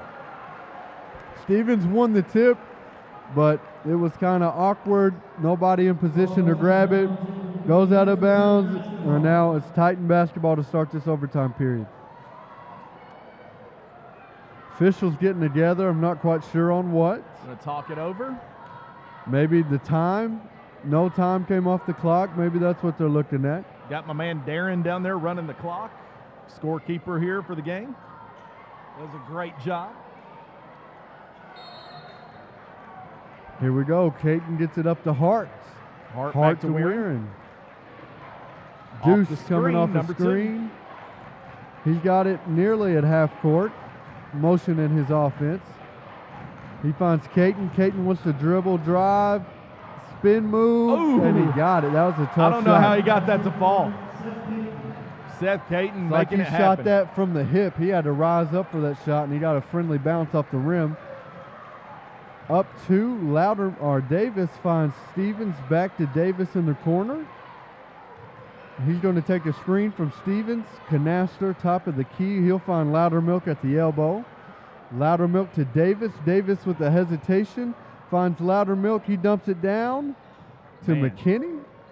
McKinney's got it in the corner. They may just dribble this 3 minutes out right here. This zone is kind of confused McCreary a little bit, not getting anything easy. They can't really penetrate or find a soft spot in this zone here. So here we go. Loudermilk, top of the key, shovels it down. They did it to Stevens at the elbow. Reverse it over to Davis. Stevens, top of the key. Davis, corner 3, can't get it to go. Here's the rebound to Caton. Kicks it over to A.J. Weirin. He's going to bring it across the half-court line. He's looking for his man. Crowd wants right to walk there. on McCreary County side. Officials didn't see it as such. So here we go. Caton wants this ball right here, but he gets it out to Weirin. Weirin pulls it out, resets. Here comes the Titans. Here comes Deuce. Deuce with the ball. At the volleyball line, he's getting picked up by Loudermilk. Hart has got it. He Back finds door Caden to on a number back 3. cut. Got fouled 2 or 3 times there. Favor in his mouth. Seems like he got took a shoulder to the mouth after the initial foul call. Took a shot right there, too. I'm impressed with Caden. It seems like he's the guy that they want to have the ball in this situation, and he's creating. And he's doing, like I said, you got to penetrate. You got to get into the lane. Yeah. You got to put this game on the officials. And I think that's what Caden's been doing in this fourth quarter and in overtime. He misses the front end of that 1-and-1. Loudermilk, he trigger shy on that one. Davis finds Canaster, reverse layup, can't go. Davis gets the ball, and gets fouled. Gets the call on Evan Hart. McKinney. Oh, and he's out of the game. Hart out of the game for Mercer County. Evan is fouled out, and he's had himself a heck of a ball game. And Mercer wisely is going to take that player fouling out as kind of like an extra timeout here. It could be a question about how many fouls he had in the game. I don't know. It looks like a debate Mercer here. County fans are shouting it's 4. McCreary County fans shouting it's 5. Who do we believe here, Brendan Forster? Listen, I've been in the pressure side of keeping books. There's nothing worse when all eyes are on you. Maybe it's just 3. Who knows? All right. Let's see what the official word is as the stripes are getting Talking worked out to with the both books. bookkeepers here trying to figure out a concrete answer. Our man Hunter Jones is trying to get to the bottom of it. Buck 54 on the clock with Mercer County in the lead by 2 here, 44-42, and this is crucial right now. This is a big call one way or the other. Oh, like I said, maybe even 3. He's got 3. Well, things really escalated for him to go to 3 fouls to 5. So I was kind of joking there, but it went from 5 to 4 to 3. Wow. Hey, I don't know. Let's put a bid in for 2. Could it be 2? Hey, listen, our people that runs the books do a great job. First free throw is up. Maddox McKinney hits the first one. That is one of the strangest things I've ever seen, especially in a region tournament. McKinney for the second. McKinney it looks good. He's got a nice shot.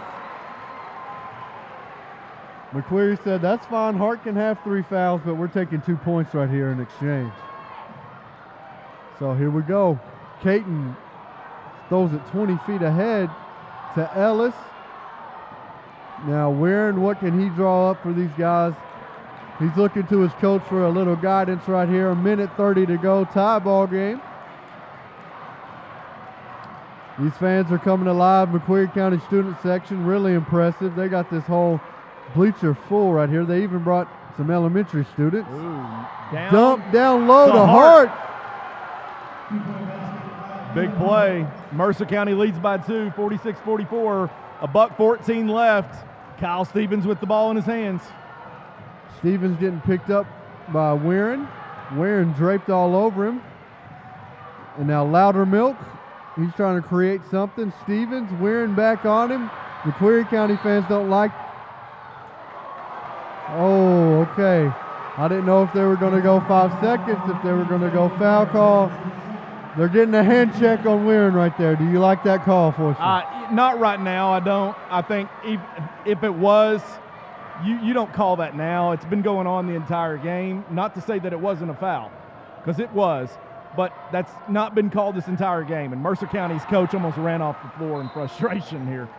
But it's you don't make that call right now. I don't like that call now. I agree. Maybe it was a foul, maybe it wasn't, but that's a critical moment to call it right there. Stevens at the line, 46-44. First one's on the way. It's good. That was actually the second one. He missed the first one. I'm sorry. Missed the first one, hit the second one. Man, so it's a 1-point ball. Facts are optional. A long day of teaching, folks. Come on. I teach that science the way it needs to be taught. So brain's a little tired, but that's okay. I don't need sympathy. Here we go. Deuce is bringing it up the floor. Splits 2 guys. Splits 3 guys. Man, he's holding on the ball. He ain't going to get rid of it. Mercer County fans are upset. That could be a hand foul, check there. maybe. And they're going to call a foul right there. I think he did get a little piece of the arm right there. Loudermilk. 46-45. Hey, look, free throws now are important. You can push this game and spread it out right now if you take care of business at the charity stripe. That's probably where this game's going to be decided with the last 39 seconds left. And now, do we have another discrepancy with the foul call? They're trying to figure out how many fouls Loudermilk has. All the McCreary County fans are holding up the threes. place here. It's the first round, first game, so hey. My man Trammell's coming into the game for McCreary County, Aaron Trammell. Sounds like we need to get William Gabbert down here to keep these books. Hey, listen, William Gabbert is a legend at Jackson County, and I know he can take care of the books. If we had him down there at the scores table with the books in his hands, we would definitely know. Listen, hey, he's even maybe has some eligibility. If he doesn't have any, if he's not fouled out, he might have some high school eligibility. He can come out and take that deep ball for you. Gabbard, my man, we love you. This is a very odd game, Brendan. It has been. It's got everything that you need and that you would want as a basketball fan. Both teams definitely well coached, listening to what their coaches are having to say to them. I don't think that you could quite script a game as odd as this one if you wanted to. No, absolutely not. And the fact that, you know, something can be said about how both teams are very, very poised offensively, but at the same time, it's not allowed either one of them to get in any rhythm. No, this thing has been a certified rock fight. Yeah. 39 seconds left in overtime, and neither team has even come to 50 points yet. Dalton, have you ever been in a rock fight? I know that was probably something that my dad could have told me that happened to him when he was in high school. But rock fights, like really? I think rock fights kind of went away as time went on. Yeah. They kind of died out in popularity. We have better ways to settle our differences now. I don't know. I always think about like a handlebar mustache, putting your dukes up, Dr. Holly style, going at it, punching somebody in the nose. Bob Holly in a rock fight, that's probably where I'm laying my money. Mercer County at the line. Taking the free throws here to try to stretch this game out. Number 2 is taking 2 right here. And the call here. Hook 'em horns by the official. Okay. Abner is a football guy, and they're really getting on to my man Abner at the scores table. It's 1-1. It's where we miss our man Jeff Litton a little bit, but shout out to Abner. He's doing a great Rebounds. job as well. McCreary County. Mercer County's iced at the free throw line here. A.J. Weirin's going to pick up Kyle Stevens. Here we go, 1-point ball game. Stevens, kind of a bad pass. Trammell off the bench, rims in and out. Can't hit it.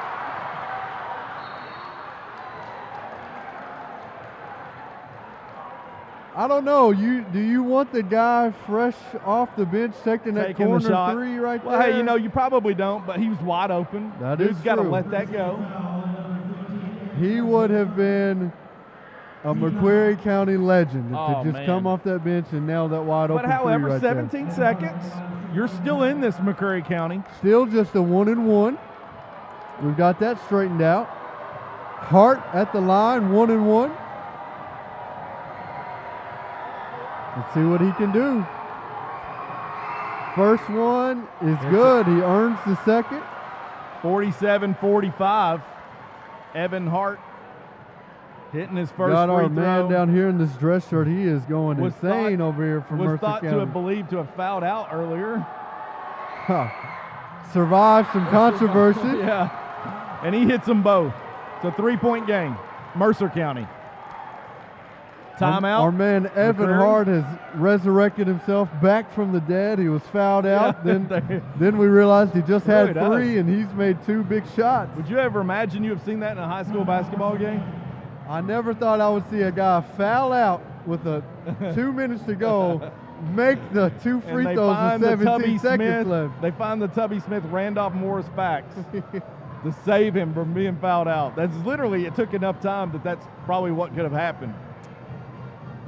I don't know how they settled that because I don't know. You know, Mercer County was saying he had 4 fouls. McCreary said no, he has 5. Oh yeah, these and officials. The referee said, you know what? He's actually just got 3. These officials have had their hands full tonight and doing a good job, but hey, it's a tough job. Nobody clearly is standing in line wanting to do it. There's a KHSAA shortage of stripes, But you could say that anything.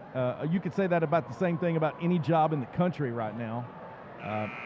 We just need workers to do things. But hey, I know a worker, and his name is Peyton Ellis. He's been working that glass. He's been working the paint. Trevor Ellis has been doing it all night for Mercer County. And hey, same can be said for Kyle Stevens on the Raiders side. Who's going to work for McCreary County right here? I say you go to 44. I say you go to Kyle Stevens.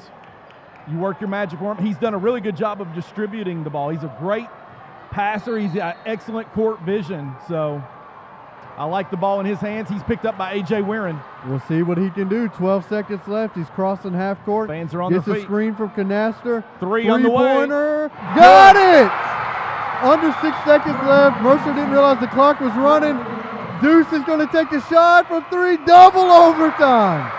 What about Brandon Forster? Double Mercer overtime. County is screaming that he called timeout.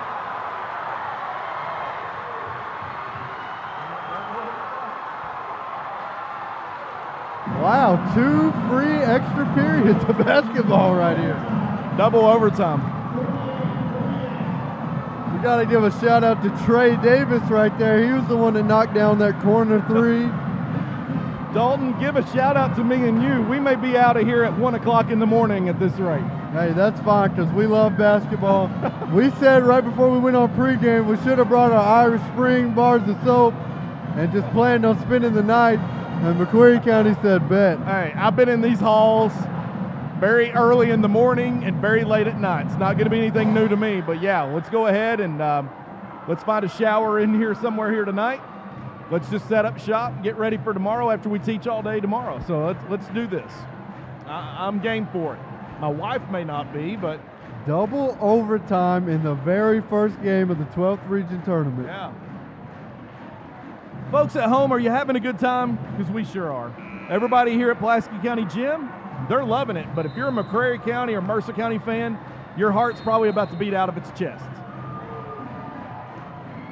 I couldn't imagine being in a McCreary County situation right here. Can you imagine if PC's in double overtime come time for them to play? I sure hope not. I'm already nervous for that. I feel like I'm going to pace like I do the Wildcat games back in 2012 and 2015. But, you know, I'm just biased and I want my team to win. So we are going into our second extra period, and neither team has still hit 50. Hart going up against Stevens here for the tip. No, that's Ellis, baby. I'm sorry, Ellis, my bad, Mercer County. Here we go. Stevens wins the tip again. There's Davis, the hero for McCreary that forced double overtime. And here goes Stevens. He gets a screen. Number 2's looking for a foul. He's not quite going to get it. Stevens at the elbow, directing a little bit of traffic. He wants a screen from Davis. Canaster finds Trammell, Aaron Trammell. The Raiders brother to doesn't Ben get Trammell. any hurry, taking the air out of the ball here. Here we go. McCreary is stomping those bleachers, causing a small seismic shift over there. Yeah. Maybe seismologists would they say are, this is not safe. Registering on the Richter scale a little bit. But don't worry, President Biden called Mr. McInich earlier today. They got it worked out. Both teams' coaches said, we got this. It's okay. Playing on a major fault line here. So McCreary has passed the ball around for an entire minute to start this second overtime. McKinney is going to dribble the ball over to Davis. Davis back to McKinney. McKinney dumps it down to Stevens. He takes it in on 2 guys. Can't quite finish. Rebound. Offensive can't go. rebound goes Trammell to the Raiders. Gets it to Stevens. Stevens with the spin move up. Can't go. McKinney with the offensive rebound and up. What a wild sequence. 4 attempts. 4 attempts for the Raiders there. Here comes the full court pressure. Here we go. Out of bounds. Ellis stepped out of bounds. McCreary's going to get the ball up to double overtime. 2:33 to go. Oh, wow. This place is electric. Turnover by the Mercer County there. Ellis stepping out of bounds, and it's all credited that full court pressure. Raiders really called that at a right time. 50-48 in favor of McCreary County, and they have the ball. McKinney's got the ball. Taking the air out of the ball right here. Yeah, they've held the ball for 50% already of the second overtime. I wish high school basketball would change this rule. Yeah. I don't like it. Me too, but you got to live with what you live with. Here we go. Trammell over to Stevens, and they are just content to hold this for thing. Mercer County. Here we go. Stevens penetrating a little bit, gets his guy on his hip. Oh! And I agree with that. clearly Number a 2 foul. was all over Stevens right there.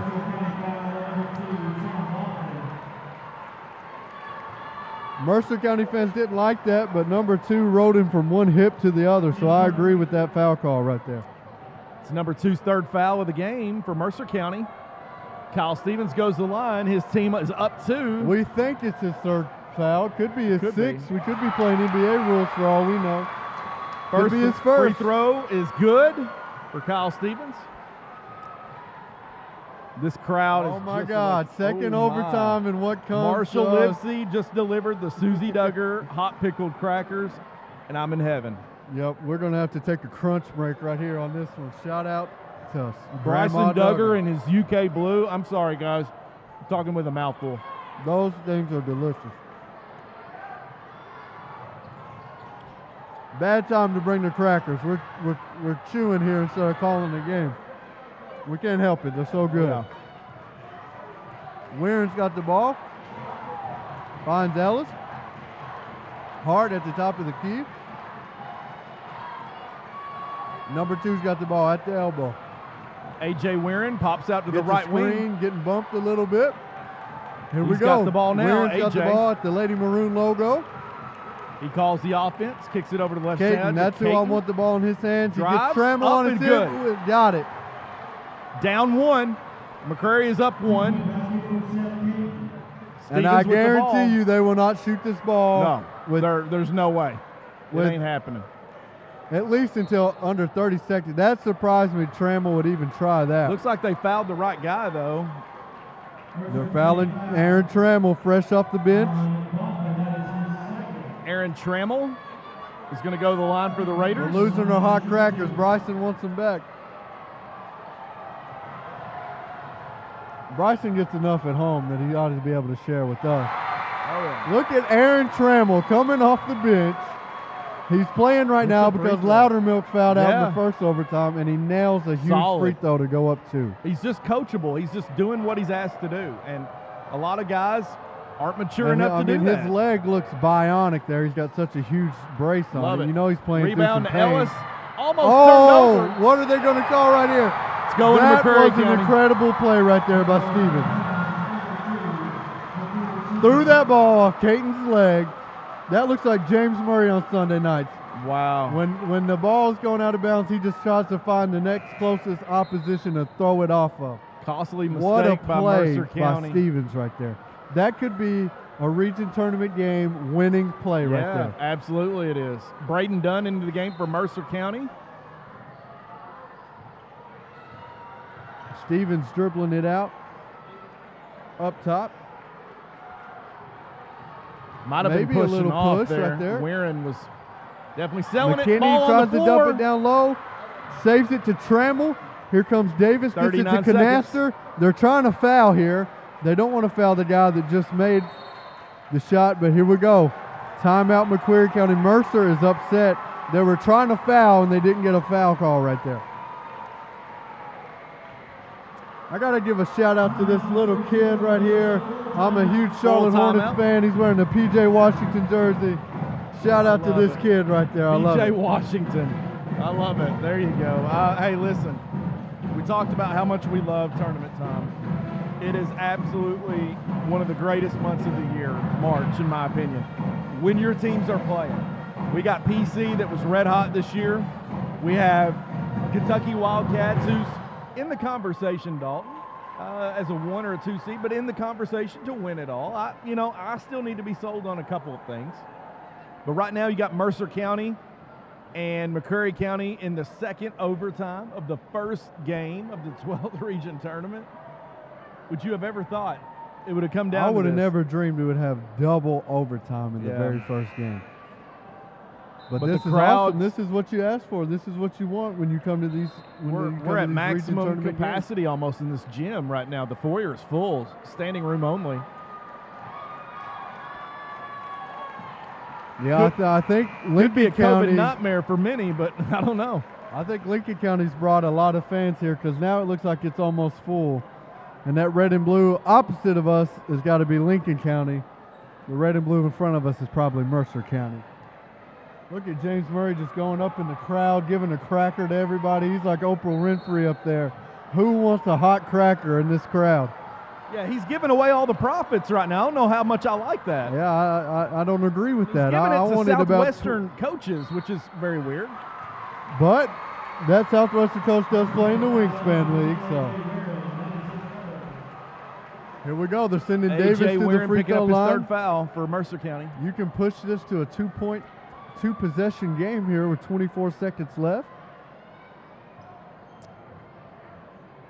I'm just confused by this section directly in front of us. It's a mixed match of McCreary and Mercer. And I thought they had designated sections. Yeah. I guess not. Trade Davis to the line. First one's up. Davis It's good. nails the first one. Now, this is the big one right here. It's a 2-possession game if you can hit it right here. To try to put the game away, make it 2 possessions. Trey Davis with the second free throw. And Davis no good. Off the back iron. Rebound Caton by with a Caton. good one-handed rebound. Cal wouldn't have been happy with that. A.J. Warren's got the ball. He's pushing going to bring it up the floor. He finds Kicks it up Ellis. to Ellis. Ellis back up to Caton. They want a timeout. 13 seconds left to go. Down 3. Mercer County has the ball. Season's on the line. First round win for McCreary Central. First time to the 12th region tournament in quite some time. It's been an exciting contest. Neither of these coaches are taking a timeout home with them. No, they're not. They are not John Calipari. No. They and they're not every making single $9.5 million this year either. So kudos to them. It's a tough job to coach. It's a tough job to officiate. It's a tough job to play in an environment like this. Dalton, I would have to say kudos to these young men on both teams coming in here to play tonight. Giving us a spectacular first game, all we could ever ask for. Absolutely. James Murray making friends in the crowd here. Listen, man, he's hugging people. My man is getting around. He was on the other side of the gym talking to Gary Sewell, which God knows what that that he wants me doing. on the mic because he knows I like to do it too, but he just loves to fraternize. Yeah, I mean, he's just a man that just loves people, like a Pulaski County High School politician. Never met a stranger in his life. Running the business department, doing PLCs. And we know that giving Mr. McInich a back rub. He definitely practices networking. Yes, he does. He does have networking written all over him. And then my man's, he's pulling an all-nighter tonight with us in the 12th region and then heading to the FBLA Leadership Conference tomorrow at EKU. So he's doing it all. Ball inbounds to Ellis. Pass to Ellis, number 3 in the corner. 3. No good. Can't get it. Rebound, Ellis with the rebound back out to number 2. Caton wants it. Timeout again. Timeout at 6 seconds left. Now, out of this timeout, let's get a Keon Brooks 3. What do you say? Yeah, A.J. Thaddeus Mays is gripping his hand. I don't know if just out of stress, but I don't know. I'd go to my man A.J. He's had his floating game going on. Go to your point guard. I'm going to Caton right here. Right before that timeout, he demanded that ball. He wants to take this shot. And in this situation, you got to give it to a guy that wants it. You can't give it to a guy that's scared of this moment. And I don't think Caton is. Looks like they called a curl play out of that inbounds play there by Mercer County on the last drive, offensive possession. But now I like what they did. It was a risky first pass to go across the court. But before he even landed, he popped it to number 2, and he had a pretty good look right there. But it was also good defense by McCreary to force the miss. I'm thinking I think A.J. Warren's going to take this shot, and he's going to hit it. For Mercer County. What if we get a 3 right here and it goes into triple OT? Triple overtime is what it's going to be. Really, you can't even call this second overtime an overtime at all. McCreary County took the ball out, the air out of the ball. They had the ball for 97% which I don't blame them. They're overtime. Exhausted. They played a heck of a game on both ends of the floor. We have a member of the 1978 National Championship broadcast right here with Tim Stevens and right over your left. To my left, a member of the 1978 Wildcats championship team, Tim Stevens, is in attendance Here we go. tonight. Win! It's no Off just short. And McCreary has won his first game.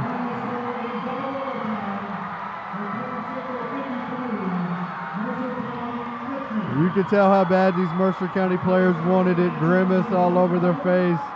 But they have nothing to hang their heads about. A double overtime effort. A.J. Weirin, the young man battled. He left the floor. March sadness for Mercer County, and I hate it. Somebody had to come out losing tonight. Both teams left it on the floor here. These guys I can't say gave it enough their about all. this Mercer County team.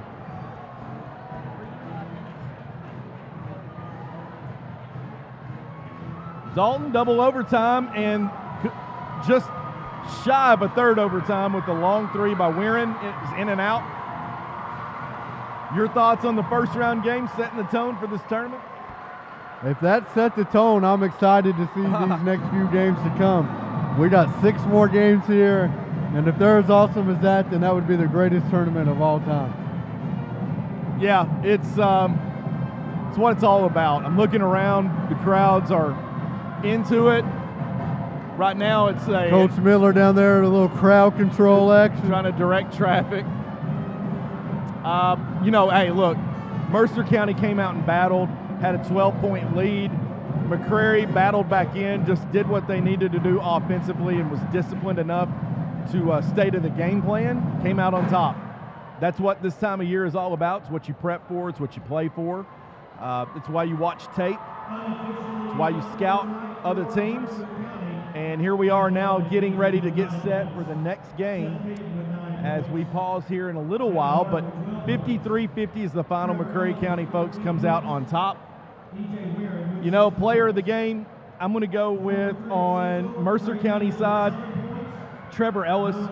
He basically controlled the game in the paint, took McCreary County out of it, was able to create that 12-point depth. And then on McCreary County side, I'm going to go with 44, Kyle Stevens.